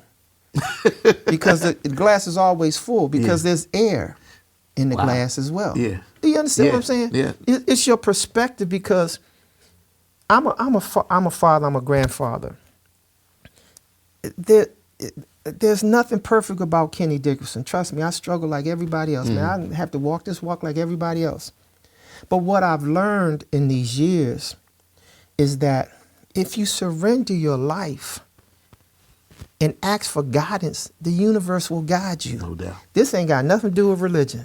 No doubt. This got everything to do with spirituality and that pre-personal God that's inside of you called consciousness. Yes. That's speaking to you. When you get caught up into the day-to-day thing and you think that you can resolve the issue, you create it's like, no, I got that. Just stay in your lane. Man, I play drums, and I love playing drums. You know why? Because you play saxophone. Am I going to try to tell you how to play sax? No. Exactly. Am I going to try to tell Stan Cooper or Tony Cochran how to play guitar? Nope. Yeah. Am I going to try to tell Vince Evans or Alan Johnson how to play piano? Nope. Exactly. Am I going to try to tell Yusef Chisholm how to play bass or Mark Russell how to play bass? Nope. Am I going to try to tell Tracy Cullen, hey, Tracy, play soprano? No. No. You know what I'm going to do? I'm going to play drums. I'm going to play my part. And if it's something that you need to hear, I'm like, tell me what you hear. Mouth it to me. If you don't write it out for me, mouth it to me. Give me the groove. Tell me what you want on this. Yeah. I'm humbly here to serve. Period. Yes. That's my role. How can I help? That's a mantra that everybody should have as part of the 7 spiritual laws of success. I'm not smart enough to come up with this. Deepak Chopra came up with this. It's like, how can I help? With my wife, Tanya. How can I help with my grandchildren? How can I, with my mother, Gwendolyn Elliott? How can I help? You know what I mean? How can I help you? How can I help you, Antonio? If it's something I can do to forward your mission, that's what I'm here to do. Gotcha. It takes but 2.3 seconds to help somebody. No doubt. It takes nothing from you. That's right. Nothing. And if you give somebody something, the universe says, oh, you're a giver? Well, I got to make sure that you have a supply so that you can give to everybody. But if you're a hoarder, it says, oh, you have enough. You don't need no more. Check. I mean, this is like simple stuff. Yeah. It's But it's stuff that people, people have this idea that there's only a little bit. There's only a little bit of success. There's only a little bit of this. And the universe is like unlimited. There's an unlimited supply of everything. And I think people in this limited mindset, they think, I got to get mines. I'm getting mines. And, and in order to get there, they have to take from you, just to get there. But they have this limit. They don't understand that there's plenty of everything, and that's how the universe works, man. When you give, you said, I like how you put it. The universe say, oh, Let me give you a little bit more so you can give some more. Yeah, Mamadi Nasuma said that to me. He said, Brother Mamadi. yeah, my brother. Yeah. He said, Kenny, you going to be okay because you always give to people. Yeah. And the universe sees that. Yeah. It's going to make sure that you have. I'm like, Yeah. absolutely. I'm the third of 7. I came up poor. Yeah. I got my brother's hand-me-down clothes. Yeah. You understand what I'm saying? I got my cousin's hand-me-down toys. I know that you can exist with very little and be okay. Now, you can take this cap to the ocean and fill this cap up, or you can bring a fleet of trucks with suction hoses to fill. Hold up, line them up, and see how long it's going to take you to drain the ocean. It will never happen. Wow. Yeah. You know, folks kill me. They worry about what other people are going to do to them. Well, I'm worried that this is going to happen. Okay, stopping somebody's destiny is like sweeping the ocean away with the broom at high tide. Good. Hold up. Good luck with that. Yeah. Hold up, man. No man, no woman, no industry runs this place. Wow. Oh, you don't believe me? Okay, so when a storm comes or when an earthquake comes, hold up.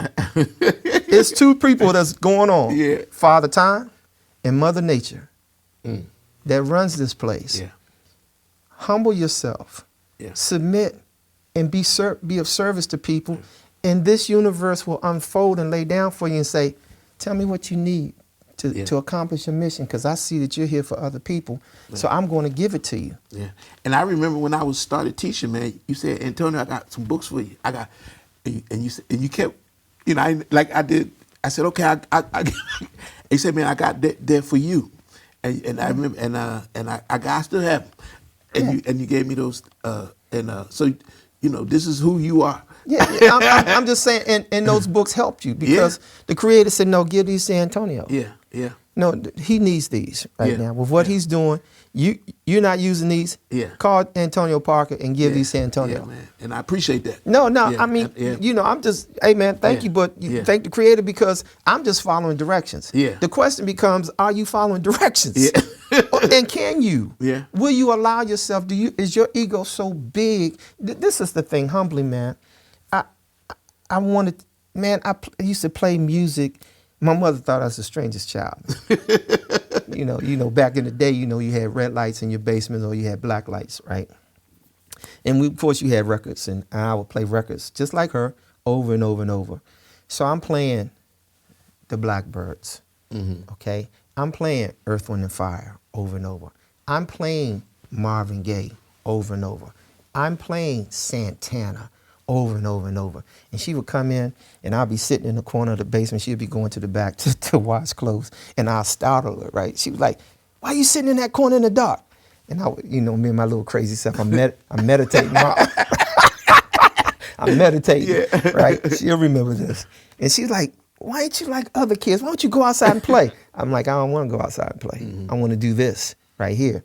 And, hey, man, I met Keith and Kevin. We used to practice when they would be on tour. We used to house set.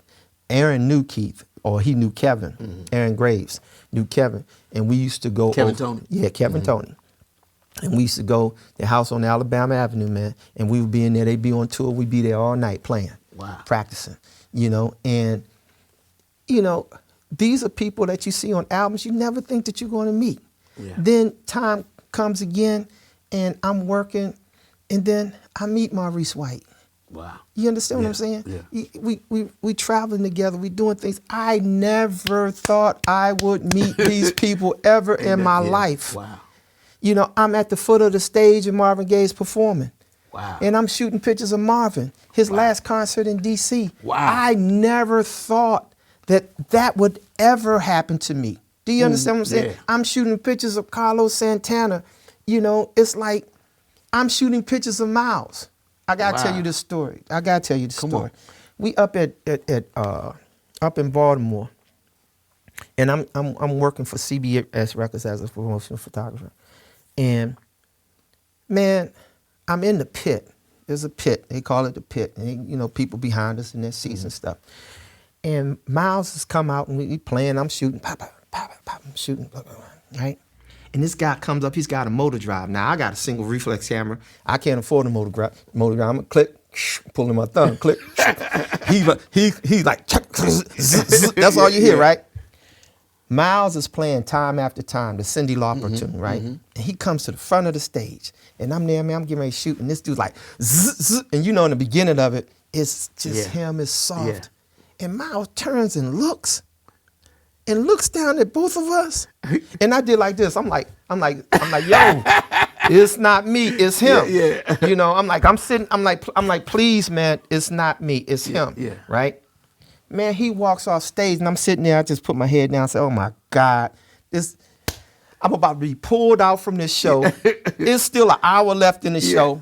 Man, security comes, and I see him coming. I start packing my stuff. I'm like, man, I don't want to leave nothing. Let me pack my stuff. Man, they come and grab that other guy. Wow. And pulled him out and left me there. I'm like, I'm good? Dude said, yeah, you good. Man, I was like, when Miles came back, I did like this. Thank you. No, seriously, man. Wow. I was like, I couldn't believe it. And he stood there. He came right to the edge of the stage, man. And I was shocked, man. I got an image of this dude, man. You could see his name in the horn. Get out of here. Man, that's nothing but divine order. Yeah. That has nothing to do with Kenneth Dickerson. Yeah. That has everything to do with divine order. Yeah. Period. Wow. You know, so, man, I'm sorry about the long stories. But no, man, I love it. You know, it's part of people got to hear this, man, because, like I said, I told you, man, we see you around. Right.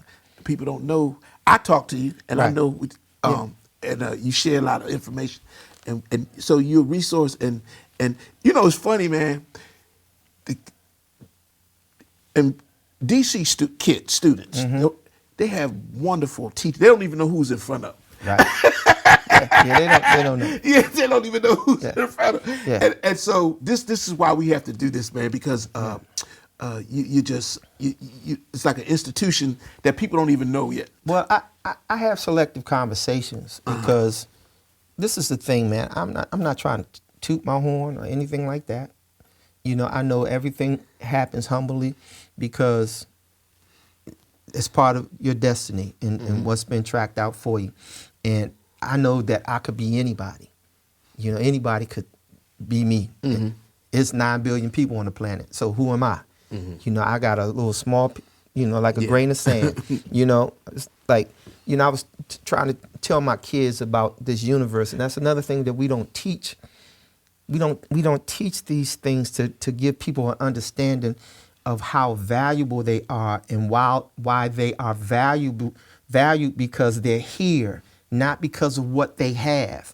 You're given this opportunity called life, and you have to put it into perspective for young kids. So I'm like, okay, don't believe me. Let's Google how many planets are in the universe. And so they Google how many planets are in the universe. And I asked everybody out here in the audience to do that. Once you do that, you'll recognize that there are billions of planets in this universe, not 9, like we're taught. Yeah. There are billions of planets. So how arrogant are we to think that we're the only life form in this universe? Yeah. Now, I said universe. This universe is part of 7 universes, right? Check it out. That make up one super universe. And there are 7 super universes. Wow. When you hear something like that and you comprehend it, you like, oh, okay, I got it. I am valuable because I'm here. So I have to make a difference with this life that I have. I can't live with my hand out. I have to live with my hand over. I'm like, one of the things that I teach is nothing can get into a closed hand. Nothing can get out of a closed hand, but can nothing get in it. So you got to live with your hand open so that you have an ability to be given something and people can take something. Yeah. And then the universe will say, okay. Yeah. Okay, you understand now. And that's what this is about. This is about our evolution as spiritual beings so that we can go to the next universe and experience life there because there's no such thing as time. Exactly. in certain dimensions. Yeah. No such thing. Yeah. That's what Star Trek and all that stuff. Yeah. When it's Beam Me Up, Scotty. Where do you think people are getting this stuff from? Yeah. Yeah. You understand what I'm Yeah, saying? no doubt. Oh no, that's just television. No, it's not. There are certain universes where there's no such thing as having to travel 8 hours or having to sit in traffic. Yeah. Yeah. Wow. Do you understand what I'm Yeah. saying? And I'm sorry. Listen, man. First of all, let me apologize. No, because brother. I know I'm going outside a little bit. No, go outside. We need. That's what this is about. But no, I apologize because people's like, man, what is this dude talking about? He's supposed to be talking about jazz. Well, that's what jazz is. Yeah. You know, that's who Duke Ellington was. Yeah. That's who Satchmo was. They were living entities. They were human beings that had a human experience. They were spiritual beings who had a part-time human experience and came here and made a difference. No doubt. That's right. Do you understand what I'm saying? That's and right. they had to experience. The only way we can be great musicians is that we have to experience life. You can't talk about something unless you've been through something. People say, "Oh, Kenny, I know you came up with a silver spoon." Like I said, the spoon was tin. The spoon was aluminum foil. Yeah. Do you understand? Yeah. But my mother always told me walk with a sense of pride. And that's what I do. Yes. I'm not wearing that on my forehead to say, "Hey, man, I'm hungry." Yeah. Yeah. I'm just going to do something about the hunger. I'm going to go out here and find a way to make some money so I can feed my family. Yeah. Period. I'm not here to make excuses. Oh, I can't do this because I'm black. No, that's not what I'm here for. I'm human, and I'm going to make a contribution. I'm going to be valuable to you. One of the things I teach my students is I'm like, what's rule number one? And of course, the kids don't know. I'm like, what's rule number one, man? What they don't know. I'm like, I ask, do this, Dr. D. No, rule number one is make everybody love you. What's rule number two? They start coming up with all these answers. No, rule number two is don't forget rule number one. Because people help you because they like you. I don't care how talented you are. If you are annoying and you're a pain in the butt and you're hard to work with, no one's going to call you. That's right. That's right. And we know musicians whose phone's not ringing. And they are great musicians. Yeah, no doubt. No, they're outstanding musicians, but they're sitting at home. Yeah. Now, people call you because you're going to be on time, you're going to be well dressed, you know the music, and you play your butt off. Correct? I hope so. No, I'm just saying. That's why you work. That's why you're an institution. Because people see that value in you, and you're going to bring value to the bandstand. Yeah. You're going to bring that experience to the bandstand, and you're not going to be a problem to work with. That's the biggest. Yeah. That's the biggest thing right there. Yeah. Now, if don't nobody else hear anything I say, stop being a problem. Stop thinking that you the cat's meow and that everybody needs you. You like a Kleenex. All of us are. Yeah. We're replaceable. Yeah, no doubt. That's why it's 9 billion of us on the planet. That's right, no doubt. And more coming, so. I want to talk about your band collaboration. Okay. What was the impetus for starting collaboration? Are you the? Let me not assume that you are the founder of collaboration. Well, it was a few of us. Okay. Aaron Graves. Okay. Dan Stewart. Okay. Tracy Cutler, and myself. Okay. Okay. We were Tracy and I, and were students at Cardozo, and Dan Stewart and Aaron Graves were students at Duke Ellington. So this was 1978. Tracy and I graduated from high school in '77, and Dan and AG were at Duke Ellington. And AG's like, "Hey man, we having a talent show. We need to play. We need form a group and play." So we did. And a guy named Nathan Norman, who's killing drummer and marimba player and stuff. And Mike, what's the other brother? Mike, I can't think of Mike's last name. Please forgive me, Mike. But he was playing bass, and he was a killing keyboard player too. So we go over to Duke Ellington, and the kids at Duke Ellington went crazy. Wow. They loved it. Wow. So we kind of looked at each other and said, "Hey man, we got something here." Because if the kids at Duke Ellington, because they were the artists of the school of the school system, we got something. And so then we started going to Union Temple with the Honorable Reverend Willie Wilson. That's my man.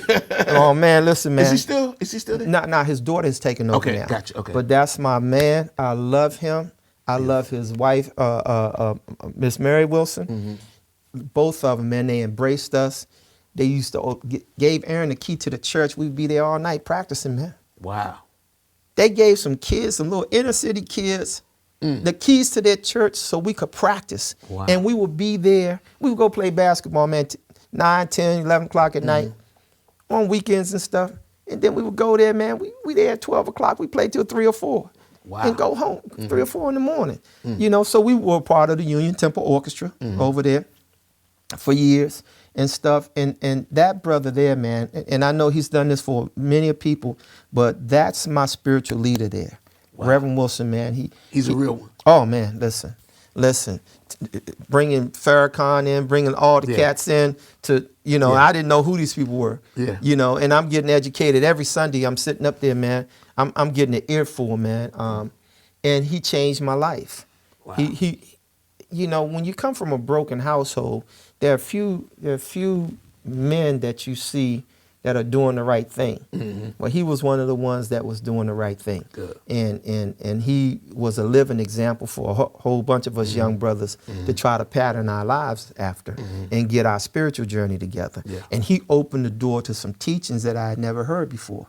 And you know, once they plant the seed, man, that stuff starts growing inside of you. You can't go back. They say once you know, you can't go back to doing that nonsense. You know, so I thank God for him, man. And as a matter of fact, he officiated my wife and our marriage, man. He baptized me, as a matter of fact. Wow. And I ain't get baptized, man, until I was a grown man. Yeah.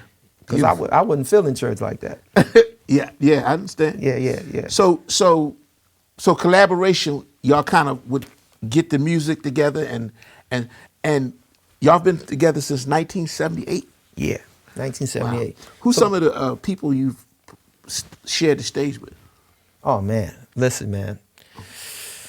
Whew. Man, the list is long, man. You can just give us a few. Yeah. We backed up Patti LaBelle, Eric Benet, Vesta Williams, Miles J. Man, you know, I mean, the list is like, so we've opened up for so many different people, man. Layla Hathaway, come on, man, you put me on the spot. Jonathan Butler? Well, we working with Jonathan. We did some work with him. But, oh, man, I can't think of his name now. I used to play with Foreplay, guitar player for Foreplay. Oh, just passed? No, he didn't pass. He still, Lee Ritenour. Okay. Lee Ritenour, man, we opened up for him. I mean, we've done so much work with so many different people, man. Like I said, God has blessed our journey, you know, and taken us places, you know, and work with people. Like now, we've produced a piece with Jonathan Butler on it. You know, I heard this piece a while back, man, and as soon as I heard it, I thought about him, but I heard it on this other recording, you know, and I was like, oh man, I want to play this tune, and Jonathan Butler should be on this tune, you know. So Eric Valentine was playing with Jonathan, him and JJ, you know, and I called them, and he contacted Jonathan for me. Wow. Eric did, and we got Jonathan in, and he laid some tracks. So on our next project coming up, he's on there. Beautiful, I want everybody to check it out, you know, because it's a South African vibe. Yeah. And I want to play music from around the world. Yeah. You know, I do, you know. Yeah. Another cat that's on the project is Ronnie Laws. Mark was playing with Ronnie, you know, and we have this tune that we're doing, and Tracy and Ronnie are trading, you know, on the piece. Wow. You know, so that's another legend, man. So let's talk about your kinship with Tracy Cutler. Okay, cool. That's your brother. That's my brother. How y'all go back? Man, to my big brothers. Yeah. Fifth grade. Wow. And he was the beautiful cat, man. Oh man, listen, you talking about another spiritual being that's been that way ever since we were kids. Now I had to evolve. I needed some work. I'm serious, man. I was an angry young brother. I was man. I was pissed about life for a long time, and I had to evolve. But Tracy, you know, his mom, you know, Mr. and Mrs. Cutler, you know, Benjamin Cutler and Betty Cutler, they were beautiful people, and they raised a dynamite brother. Yeah, I mean, his soul has been pure since I met him, and he was playing clarinet, man. in the 5th grade, and we had this talent show, and he played this song called "The Touch of You." I know most young people watching this not gonna know, but the older heads will know. And he played "The Touch of You," and turned the joint out. Won the talent show, and he should have, because listen, man, wasn't nobody taking music. He was the first smooth jazz artist I ever heard, and nobody knew it was smooth jazz back then. Yeah. But he played the tune, man, playing clarinet back then, man, and that's in the late '60s. Yeah, you know. So and he's always been that way. He's always been a serious musician and just a good cat. You know, Tracy's a major baseball player too. Really? Oh, he could play. Wow. You know, so that's another path. You know, people don't know that about that cat, man. Great arranger. Yeah. You know, running the program. You know, he's at UDC now, man, doing some work, man, running another program out here in PG called Fame. You know, did a bunch of years out in PG County, man, as an arts director and stuff, man, for Benjamin Flanoy Middle School and stuff. I did a series of books, man. He actually bought the whole set, man. Yeah. I appreciate that, brother. Yeah. I remember before you started that, we was talking about that. Yeah. And you just jumped on it. Yeah. Hey, man, that's beautiful. Yeah. Listen, man, I'm proud of you, man. Oh, man, because no, man, listen, again, the energy came and the universe said, hey, man, I need somebody to do such and such. Yeah. And you listened and you took off. Yeah, no doubt. That's how it works. We got to talk about Lori Williams. Okay. Your sister, Lori, she's absolutely. Yeah. Where'd you meet Lori? Okay, we were playing at this club. Myself, Aaron Graves, Yusef, Tracy was playing at this club called Moore's Love and Peace over here off of Rhode Island Avenue. I think it's 14th or 16th in Rhode Island, something like that. It's a little dive, little teeny. Look, this stage, look, man, this would be beautiful if the stage was this big. But her and her sister Vanessa. And them used to come over, and Robin used to come over, and Lori was like real young. She ain't had no business being in that club. And we were in there, man, you know, being jazz musicians and stuff. And she would come through and sit in and stuff. And from there, we moved to Tacoma Station, and we started doing weekends at Tacoma Station. Yeah. And at first, we were playing with Selena McDay, God rest her soul. Yeah, Selena. Yeah. I remember them years. That's the. I came to DC about '87, man, and so in them late '80s, I would go to Tacoma Station, and I would hear Selena, man, and Keith, and I think I heard you guys there too as well. Yeah, it was a serious lineup, man, back then. It was reggae night, and I think reggae nights was Sunday nights. Monday nights, I think it was Charles Carlton.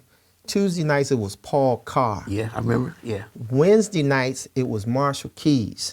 Thursday nights, it was Keith Kilgo. Yeah. Right? Crosswinds. And Crosswinds. And Friday and Saturdays, I don't know how this happened, it was Collaboration and Selena McDay. Yeah. And that's because the club owner, Bobby, liked the way that we played behind Selena. Yeah. Because Calvin Jones, man, let me tell you something. You know, and cats like, you know, this is the thing, man. When you come up under the tutelage of a Calvin Jones, you're going to play music. You're going to humble yourself, and you're going to submit to the music. That's what you're going to do. And that's what all of us did. So, you know, we had that lineage. And then after Selena left, Lori came in. Yeah, gotcha. And we started doing things with her. And her you know, come on, man. Her career is taking off, man. She's blown up, man. And you know what the thing about having a band, because is that people, y'all love each other. You know, y'all get along. Hopefully. Oh yeah, we do. and y'all, and if you play together long enough, music is almost like breathing. Y'all breathing together. And so yeah, man, that's a testament to have a band that started in 1978 and is still going. Man, that's a testament to that kind of. I think we genuinely love each other and see. And this is the thing, man. My dissertation is on shared leadership as organizational improvisation, relationships that emerge in the moment. That's the title. And you have to see everybody's value. You know, I saw Purple Rain years ago, man, and when I sat in that thing, I saw how Prince was a dictator, and he wouldn't listen to the two, Wendy and her other friends' music. And I saw how, you know, he was pushing and having rivalries against other musicians and all that nonsense. And I was like, I never want to be that type of leader. Gotcha. Yeah. You know, I never, and I don't know how I became the quote unquote leader, because I don't believe in that. I believe that leadership is shared. I need a Tracy Cutler in the group. I need a Mark Russell in the group. You understand what I'm saying? I need those individuals to bring their talents, because, man, don't nobody want to hear my voice all the time. I mean, after a while, folks, after a while, they're going to be like, okay, I've had enough of this guy. But they want to hear everybody's voice. You have to make room for everybody. Yeah. You know what I mean? Yeah. And that's what it is. Everybody has a voice in this organization. Period. Yeah. No doubt. Beautiful. Yeah. We almost at the end, but I got to talk about you I got to go a little deeper with you as an educator. Okay. Now you got your undergrad degree from UDC. UDC. Okay. Where'd you get your master's? George Mason University. What was your major? Educational leadership. Okay. What was your major in undergrad? Music education. Okay. Yeah. And your doctorate is? Human development, organizational learning. Okay. Yeah. As an educator, you taught in D.C. You was a music teacher and you was an administrator. Yes. Would share with us, if you will, I guess some of the challenges of both, or what did you learn being a teacher and being an administrator? So, I graduated from UDC. First of all, I got to thank Bobby Felder for pulling me to the side and saying, Kenny, because at one time, man, I was getting ready to go to L.A. I was going to leave and go to L.A. and just be a musician. And he was like, Kenny, I need you to take these education classes and finish so that you can be a school teacher. And I was like, I don't want to teach. I was like, nah, I don't want to do that. Because, if somebody told me that, I'm like, I wasn't in school like that. And he said, no, man, just take the classes and you always have something to back you up on. So thank you, Bobby Felder. I love him for it, to this day for it. 1993, I became, Dr. Edwards. You remember Dr. Edwards? Clarinet player. Woodwind Instructor. Yeah, I studied Woodwind methods. Yeah, we was in the class, right? So he told me, because at first, man, he was like, I play drums and stuff, man. He was like, no, Kenny, you're going to be a really good teacher. And that was the first person to ever tell me that. Wow. And I was like, what? He said, no, man, you're going to be a really great teacher, And I needed that at that time. And so I kind of took what he said and said, okay, if he believes in me, then I need to believe in myself. So I go over to Douglas Junior High School. I'm the band director there. And there's no instruments at all. Wow. And Miss Buckner, who happened to be my math teacher in junior high school at Banneker, she was the principal. And she brought me in, gave me $1,000 and said, I want you to make a marching band. $1,000. I was like, what? And so what I did, and this ain't nothing but the universe and God, the creator said, contact all the music teachers and ask for all their junk instruments. And that's what I did. I started calling folks. I'm like, can I have your throwaways? Yeah. And people started giving me their throwaways. And I bought everything in. I had a saxophone that was hit by a truck. I had a whole bunch of drum stuff that was in ill repair. And so with that $1,000, I went over to Heckinger's and bought some contact paper, white contact paper. And then I went to Chuck's and bought, little things that I could repair the drums with, drum heads and stuff. Because I knew if I could make a loud sound, all the kids would come. Yeah. Right? Here's that rhythm. Here's that African rhythm again. Let's start in the beginning with the drum. And that's what I did. I created a drum line. And that drum line started practicing in the evening, and kids started coming out, man. Wow. And somehow Deneen Brown from the Washington Post got wind of it. I don't know how, but she wanted to do an interview with me. So she did the interview, and it made the Washington Post and everything. And then somehow somebody from one of the news people, I guess, read the article, and they wanted to do a story. Then CNN came in and did a story. Well, once CNN did a story on it, especially the saxophone that got hit by a truck, because we repaired it and stuff. One night, Barbara Streisand was home, I guess in L.A., and, back then CNN would run multiple times, and she heard the story. And she wanted to meet me at that point. Wow. And Barbara Streisand? Barbara Streisand. So now this is crazy. So just to show you how, how engaged people are, or disengaged or attached. So when all this stuff is going on, Barbara Streisand, Sony, that year, I won the Mayor's Arts Award in education. hey man, we just working. That's all we doing. We just doing what we were taught to do at UDC. Just like Jones and Corey to this day. Corey over there now, doing her thing, right? Yep. After all these years, she still rolls up her sleeves, and that's our musical mother. You dig what I'm saying? No, you know, she still rolls up her sleeve to this day, man, getting it done and changing all our lives. No I thanked her the other day. I saw her at the DC Jazz Festival and thanked her. At any rate, man, we there. And Barbara Streisand's getting ready to come in. Sony, the representatives of Sony Music coming in, they gave me $25,000. She matched the $25,000, so I had $50,000 to start this program. Wow. And the people coming in, so I'm standing up against the wall. You know us, man. I'm just standing there against the wall. And people push past me, you know. Hey, oh, get out of the way, everybody. And so I did. I just stood in the corner. And so, you know, the mayor comes in and everybody's there talking and everything. And they say, well, where's Mr. Dickerson? And then they said, oh, there he is in the corner. and all these people who had pushed past me, treated me like nothing, was like, oh, it's you. So, you know, I thought it was funny. Beautiful. So I talked to her and stuff, man. And you know, that led the program. You know, I went out and bought computers and stuff, man, started teaching the kids. You know, it wasn't Pro Tools back then. It was Arc of the Unicorn. It was something else, man, freestyle or something. I started teaching them music technology and stuff, man. And back then, man, what you have to understand, I'm at Douglas Junior High School. I'm on Stanton Road and Douglas Road. I'm up in the cut in Southeast. You know, and so we went from this little school, man, that, you know, was not talked about. It was always supposed to be a problem school, quote unquote, to a marching band program, man, that was competing against Shaw.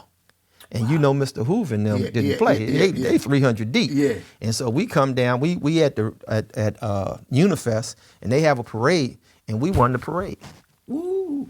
Now, we did not play Shaw. There's no way. They 300 deep. We outperformed them. There's a difference. There's a difference. We brought a spirit that they didn't have that day. And they recognized us, and we won the first place trophy. Wow. And, you know, those children in that community needed that. You see what I'm saying? To find out that hard work pays off. From there, this broke my heart, man. It just devastated me to this day. The school system comes in, they close the school after 2 years, right? Wow. Man, all that work, man, I was pissed. I was like, Lord have mercy. So, of course, I'm supposed to go to Johnson. Well, Johnson and Douglas are rivals. They fighting, kids losing their lives and stuff, man. I mean, they killing each other. So I go to Johnson. I'm thinking I'm going there.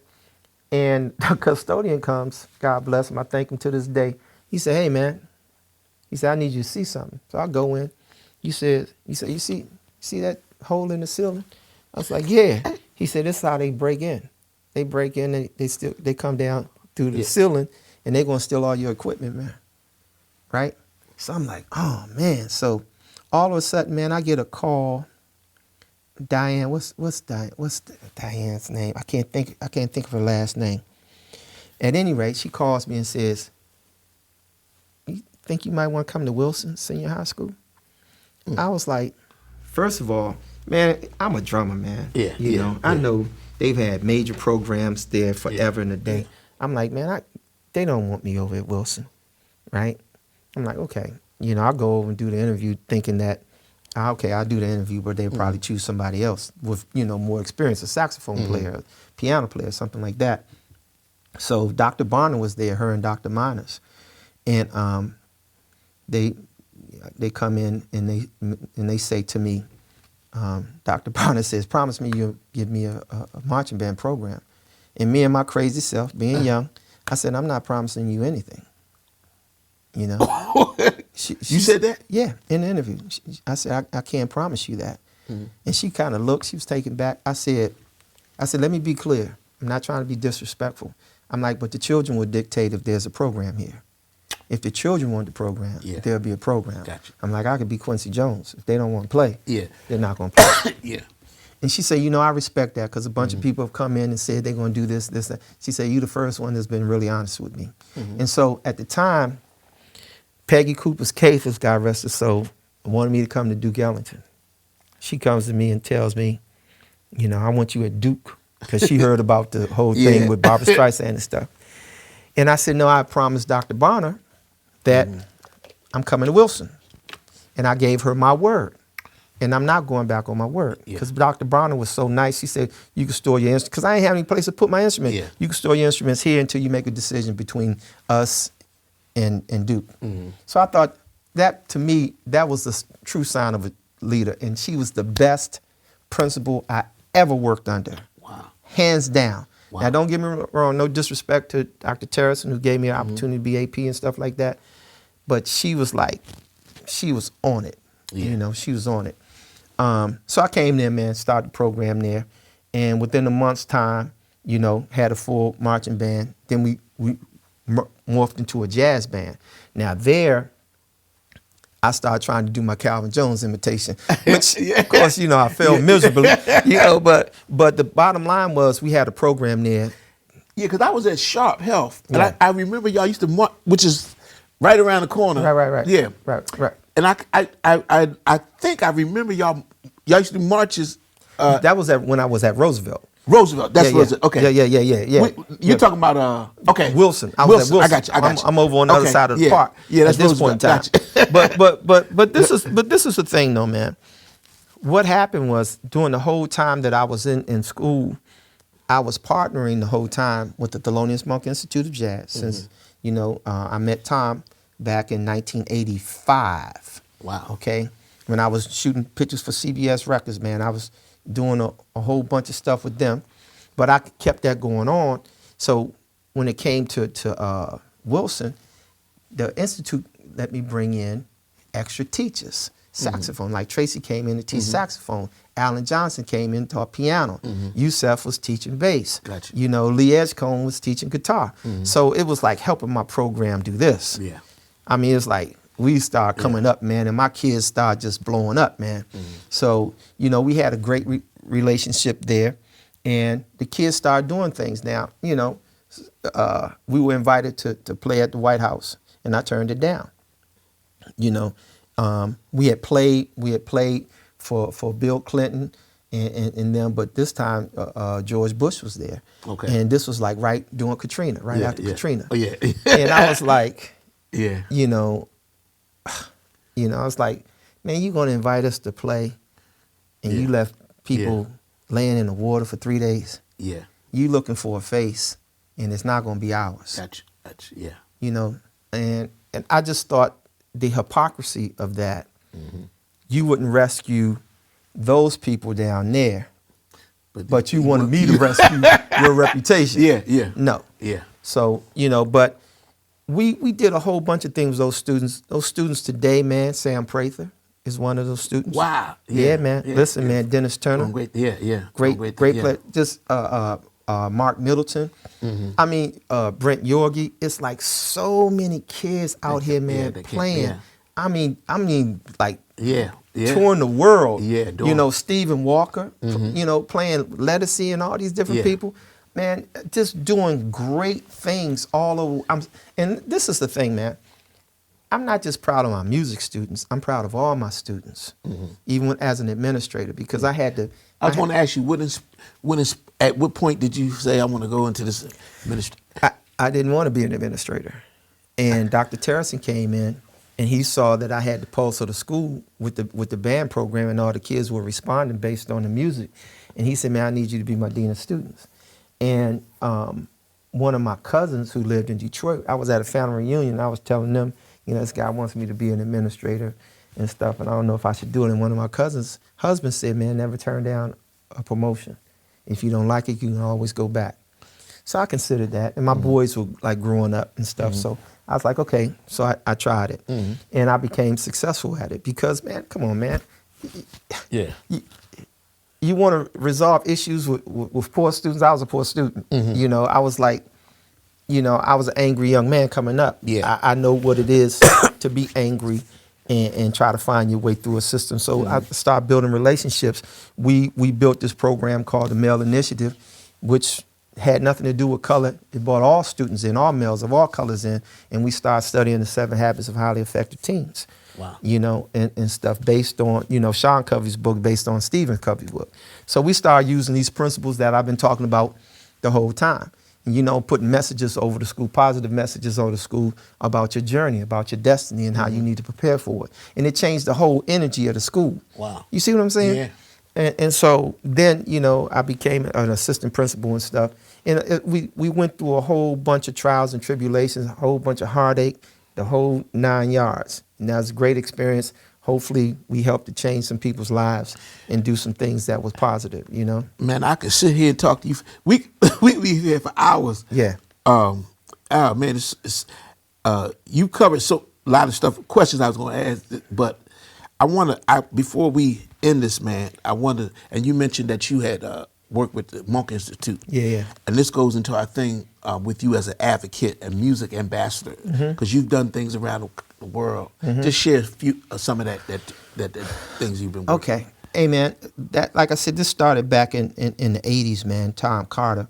I met him. I was working for CBS Records. Went in Marcellus, was performing down here at Constitution Hall, and there was a lady named Maria Fisher. She had the Beethoven Society, and I happened to be the young photographer that was there shooting the pictures. Art Monk was a Washington Redskin at that point. The name was the Redskins at that point. So he was a receiver, and they took a picture. So when you see that picture in that institute, that's my work. All black. I processed my own stuff. Yeah. Did the whole 9 yards. So when they had this big gala, Winton was there. The who's who of music was there. I'm shooting, blah, blah, blah, blah, blah. So Tom needed that work, and we formed a relationship. Who knew that Tom was going to become the president of the Thelonious Monk Institute of Jazz? Wow.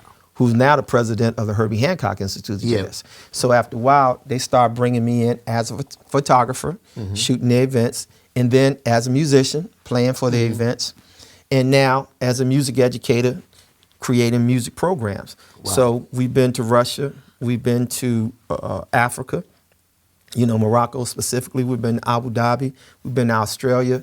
They sent me to Brazil a number of times, man, to produce content for them there. Yeah. So I've been producer, director, I'm a utility knife. Yeah. I'm the Swiss Army knife for them, man. Yeah. Michelle Day, I love her.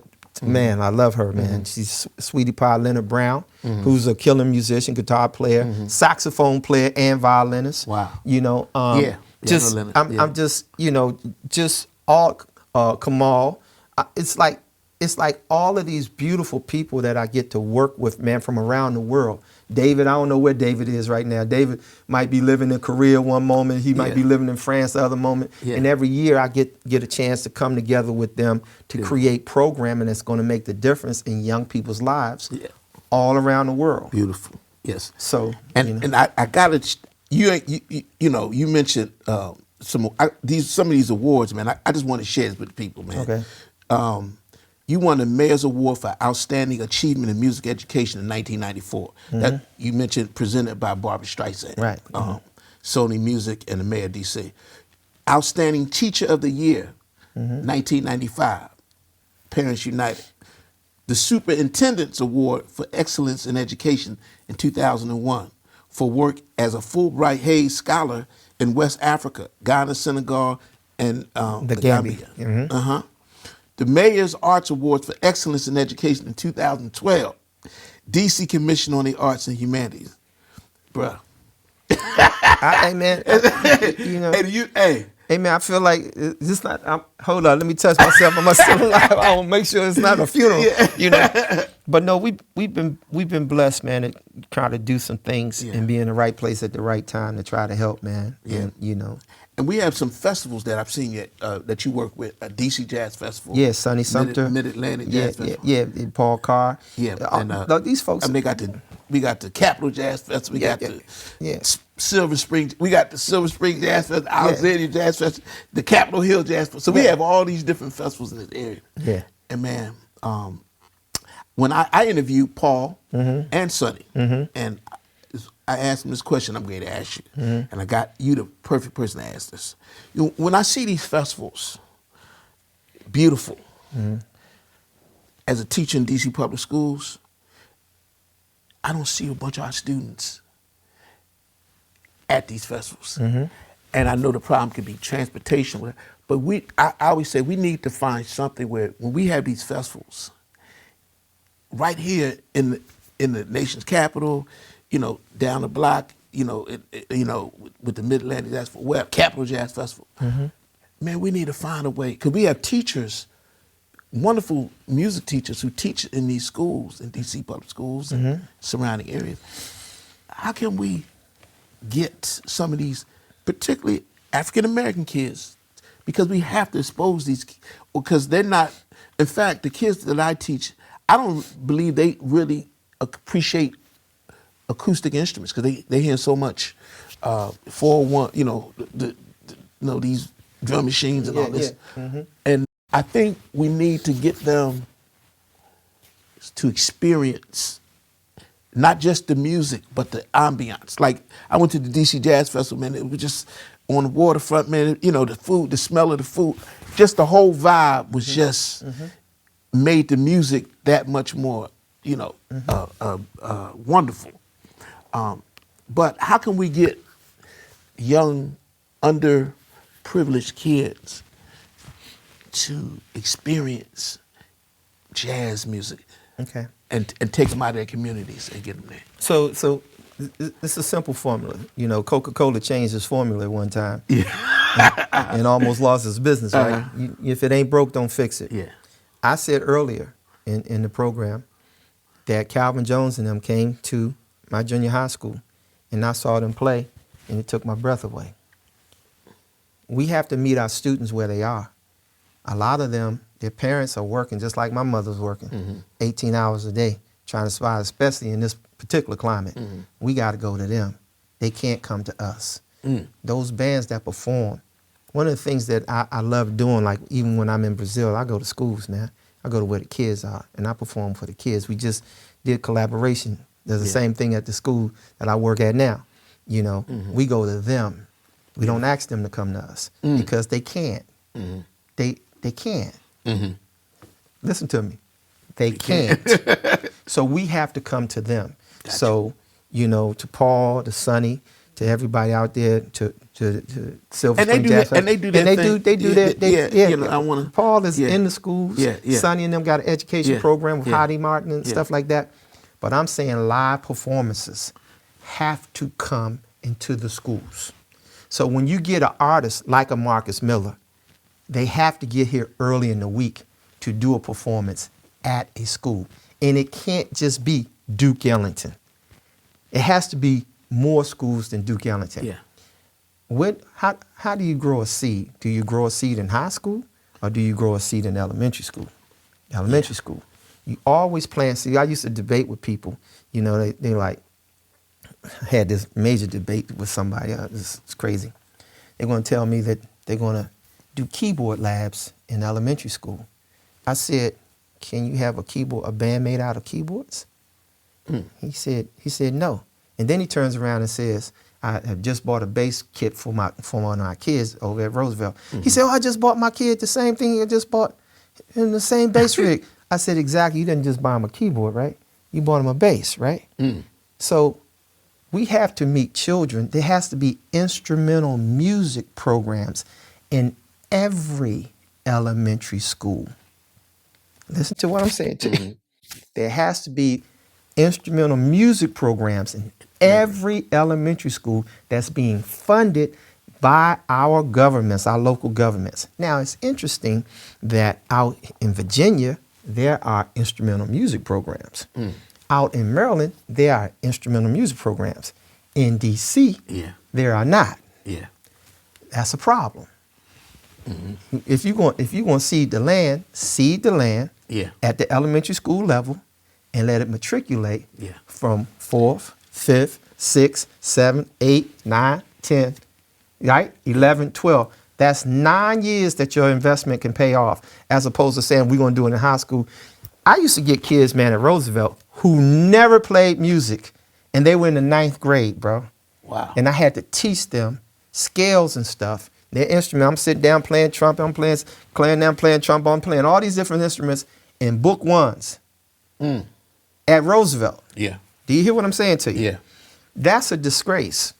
And at this particular point, and man, I'm not that smart. Period. I'm not. People more smarter than me, who are more intelligent than I am, have this information. You want to clear out the streets and you want to worry about juvenile delinquency? Create band programs. Yeah. Give them an instrument to play. Bring Antonio Parker into their school with a band with the rhythm section and watch him play, and the child is going to say, I want to do what he's doing. Yeah. I like what you said, I used to say the same thing. Usually when these jazz things, when they come to the elementary school, it's too much explaining. Right. Too much, just play. Just come in. Like I wish Roy Hargrove, right, when he was alive, rest his soul. Right. Just bring him to a school, let him hit. Don't even, and just hit. Just play. Yeah. Yeah, don't try to break down the instrument. Yeah, don't do the analysis of the instrument. Just play music. Yeah, and just hit them and let them get that experience where you say, I want to do that. That's right. Yeah. That's what you want. You know, the formula, it's not a new formula. How do we listen, man, I'm sorry. All of us become who we are based on imitating. I don't care who you are, whether you're an artist, a cameraman, a congressman, a pastor, we're imitating somebody that was a role model for us. No doubt.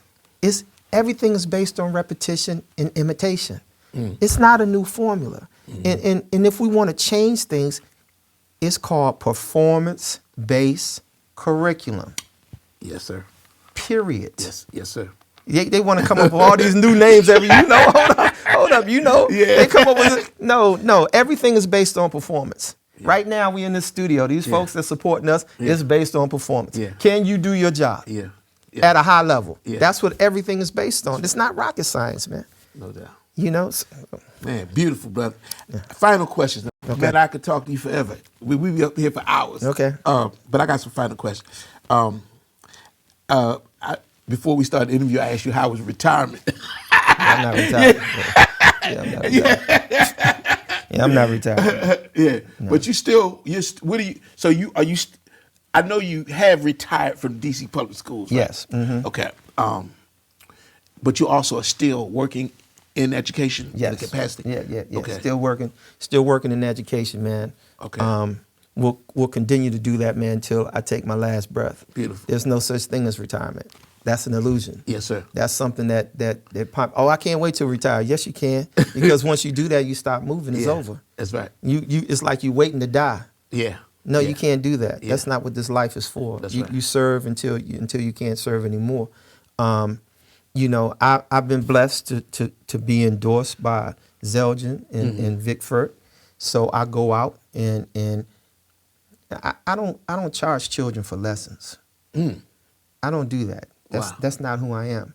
That's not who any of us should be. I know we get paid to teach what we do.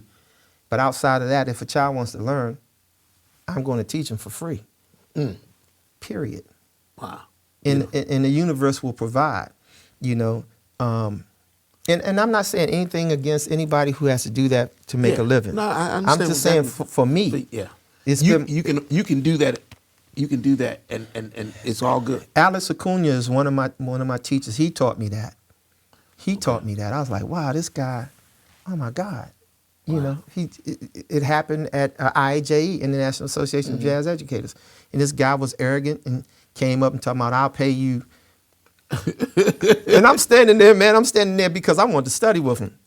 I'll pay you for lessons. And he looked at him. He's like, man, I don't need your money. And so, of course, I had to let the smoke clear. I was sitting there. I'm like, Lord have mercy. So I had to go up to him and say, Mr. Acuna, I want to study. He said, man, I don't need your money. I said, no, sir. I'm like, I'm not trying to be disrespectful like this young cat. I'm like, I came here. I was sitting here. He just happened to come in front of me. I want to study with you, period. I don't care if it's once a year, twice a year, whenever you have time, sir. I want to study. He sat there. He looked for a second. I said, humbly, sir, I'm not here trying to. I know you don't need the money. You're Alex Acuna. I know you don't need the money. So he said, you know what? Okay, man. Gave me his number. He said, man, call me next time you're in L.A. What did I do when I was in L.A.?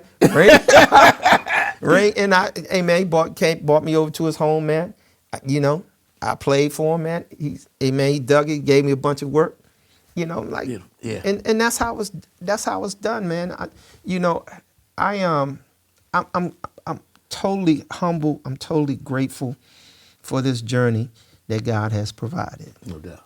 So at this, what drives you? Like at this, and I mean, it's kind of a rhetorical question because you kind of been talking about which, but at this, as you grow and evolve and go to different stages of life, what things, I mean, is it grandkids? I mean, is it just life and living? I mean, what drives you to do what you do? On a daily basis, we're constantly learning.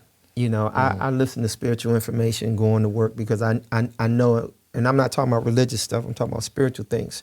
I listen to things because I know that I'm putting my spiritual armor on every day to deal with whatever situation happens. Because as a role model or somebody that's in the trenches, anything can happen and you can't be reactive to it. You have to understand when a person goes off publicly in a public place, and it's for everybody, anytime, whether it's in your home, in your church, wherever, it's a cry for help. It's not personal. They're asking you to help them, but if your ego gets in the way, then all of a sudden your egos are clashing and nothing gets done. If you humble yourself and try to be a servant, all you have to do is say, hey man, how can I help you? Let me help you through this. Let me help you get through this. If it's something that I've done wrong, I apologize. What's wrong with saying that you're sorry, even if you've done nothing wrong? Yeah. And one of the things I used to always say to my kids as an administrator and teacher, has Mr. D or Dr. D done anything to hurt you or disrespect you today? No, Dr. D. Okay, well, wherever that's coming from, let's find out and let me help you through this. Period. What drives me, man, is there's this saying that this little boy was on a beach and he was walking. There's a whole bunch of starfish. I know people have heard this before. And all these starfish were dying because they'd been swept in by the tide. And he was standing up there, he was throwing them in one by one, but it was like millions of them. He was throwing them in one by one. And his older cat came up and said, oh man, what are you doing? You can't save all of them. And the little boy bent down and threw starfish in the ocean. He said, I saved that one. And that's how I live. Gotcha. My name's not Jesus Christ. My name's not God. I come here as a representative from that spiritual entity that sent me. I'm going to try to help as many people as I can. Beautiful. Yes. Beautiful. What's next for Kenny Dickerson? Like, are you working on anything? It's a bunch of things that's going on right now, man. God is good. God is great, man. It's a bunch of things going on that I'm very, very honored to be a part of. Like I said, Collaboration has a project coming up. I've done this shared leadership thing that I've been talking about briefly. That's going to be coming out and that we're going to get a chance to do. We work with young people and try to make a difference on a day-to-day basis. My grandchildren are growing up. I have 7 of them now. Wow. I love all of them dearly. That's my motivation right there. To lead by example. To let them know that they're good people and that they're sent here to serve. Beautiful. And my kids, I love all my kids, man. I got 5 kids, 3 daughters, 2 sons. Wonderful. My wife. Trying to be a good husband to her. I don't know if she feels that way at some time.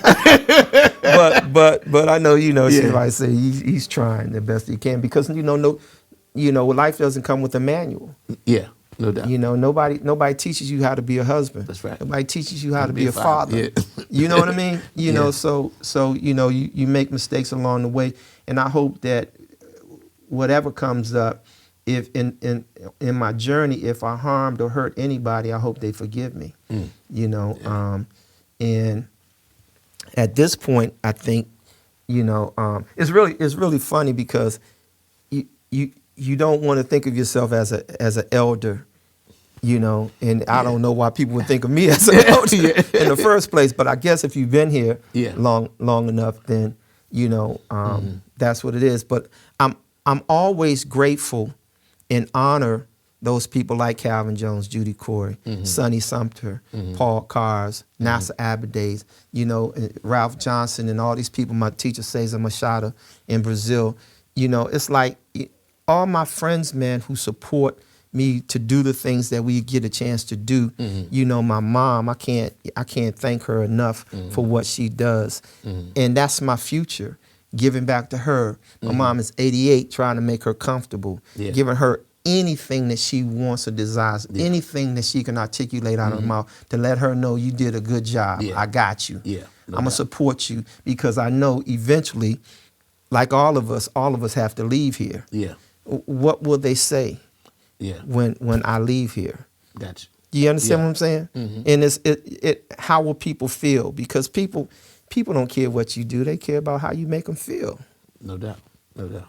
You know what I mean? Yeah. It's not about things, man. It's not about accolades and all that stuff. So the reason why most people don't know about the things that you talked about today, and thank you for bringing me on. And the reason I wasn't going to do the show, man, to be honest. Really? I wasn't gonna, and it's not because I don't love you. I do. But I was like, okay, what am I doing this for? And I had to find a reason. And it's my grandkids. Beautiful. Yeah. Well, I'm glad you did. I mean, it's not about tooting your horn. Well, no. Yeah, it's you know. You know, man, one of my gifts, Right. and I had this as a kid. I don't know if it's a gift. I've always saw greatness in other people without feeling like it took away something from me. I mean, 'cause you're a bad boy. Yeah. No, Bad this is like coming up in the hood. I could see people's, like, this cat could dance. This cat, he was good with the girls. Yeah. This cat was funny. Right. I could always see, you know, some people will see your light and find that a reason to dim their light. Right. You know what I'm saying? Yeah. I love light because light feeds, people can feed off your light. Yeah, you know? absolutely. And that's what I do this. I say, man, we have so much, not only talent, but we have so many stories in our lives that people can benefit from. You know? Yeah, and I thank you for doing this, Antonio. Seriously, man, from the bottom of my heart, my brother. Have nothing but love for you, man. Appreciate serious, you. man. Likewise. And the thing is, the story should be captured and told. I've told multiple people. Again, you know, you talk to people, say, hey, man, you need to do such and such. You're good at it, and they don't hear you. Yeah. But you hear. Yeah. And then you do, just like the books. Yeah. And so now the creator is creating a pathway because the creator say, hey, man, I need this capture. Yeah. And you're the vehicle for doing that. So congratulations, brother. Thank you, man. For making a difference. Appreciate you. Last question. Yes, sir. How can people, if they want to contact you and find about what you're doing or anything? 202-907-8059. My phone, you know, it's like my phone rings off the hook. 202-907-8059. DickersonK01@gmail.com. Collaborationjazz.com, you know. Okay. But that's it, man. You know, I'm not some, you know, I'm a regular dude, man. You know, gotcha. I'm not gonna make my life into a prison. You know, some people make their lives prisons, man, because they believe the hype. Yeah. It's nothing perfect about Kenny. I'm here struggling to get this thing right like everybody else. Yeah. If we get the opportunities, when we get blessings, man, we try to make the most out of our blessings. And I have too many people to thank for blessing me during this journey. Yeah. You know, there's a lady named Mike Bernardo, Michelin Bernardo de Thomas, that was at CB Records, God rest her soul. Freddie Richardson at CB Records, God rest his soul. Eddie Pugh at CB Records, you know, who he's still here. You know, Doug Daniels at Electra Records, you know, Tony Winger. All these folks, man, Max Kidd, God rest his soul. You know, it's like all Al Jefferson. It's like so many names that just keep popping in that I want to give recognition to because man, come on, man. Yeah. I didn't do this. Other people helped me do this. They saw something and say, hey, man, let's give this kid an opportunity because he's serious about what he's doing. Yeah. Just like with you. Yes, no doubt. And I'm like you. I see the light in other people. I see the greatness in other people, man. And I just love the fact that I get to witness it, and I'm here. I can't thank Nasser Abday enough, man. Yeah. He changed my life. Yeah, that's heavy. I don't think he realizes how much he did for me. And if you talk to me like, oh man, you know Nasser, like, oh man, it's cool. I'm glad he thinks that, man. But he's a great spiritual being that's cast a light around the globe. And man, it's like certain people, you know, it's like George Duke. Yeah. When George left, everybody's like, oh.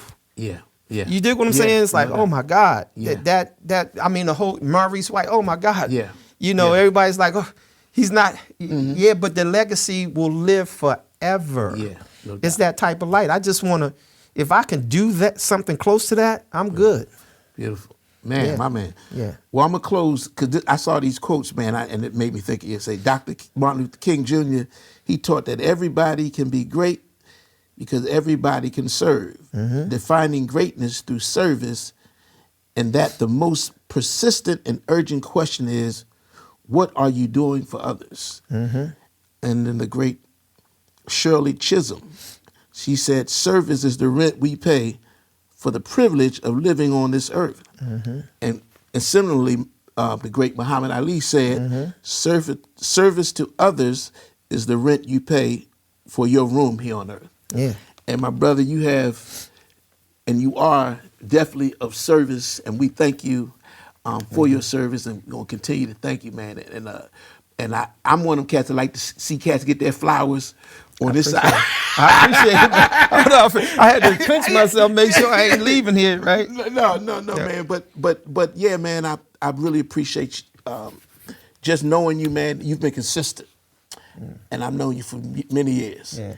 And so, and when you can tap into people that are genuine, that are real, man, that it's not about what they can get from you. Man, it's a blessing, you know what I'm saying? So I want to thank you, man, for just sharing your time, man, and your story, and man, and I know people gonna benefit, man, from this, you know. I hope so. Yeah, I mean, you know. Yeah, so man, it depends on who you're asking. No, man, I'm serious, man. It depends on who you're asking, man. Hey, man, well, we're gonna let the universe.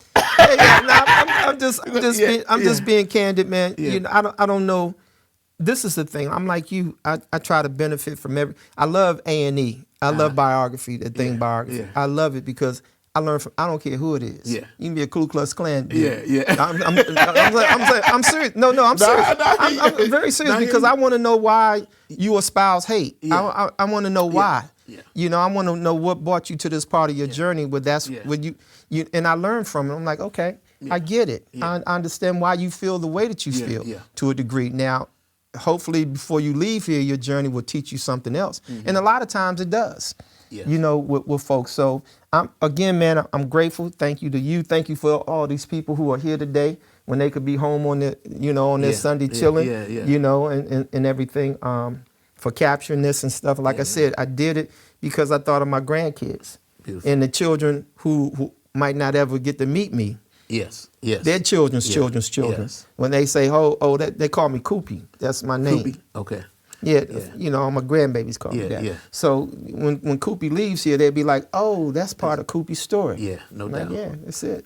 Well, brother, we are thankful again. Yeah, and, man, thank you. We are all the best to all your endeavors, man, and continue to just do what you're doing. Yes, sir. And we're going to benefit from it. Yeah, we hope so, man. We pray.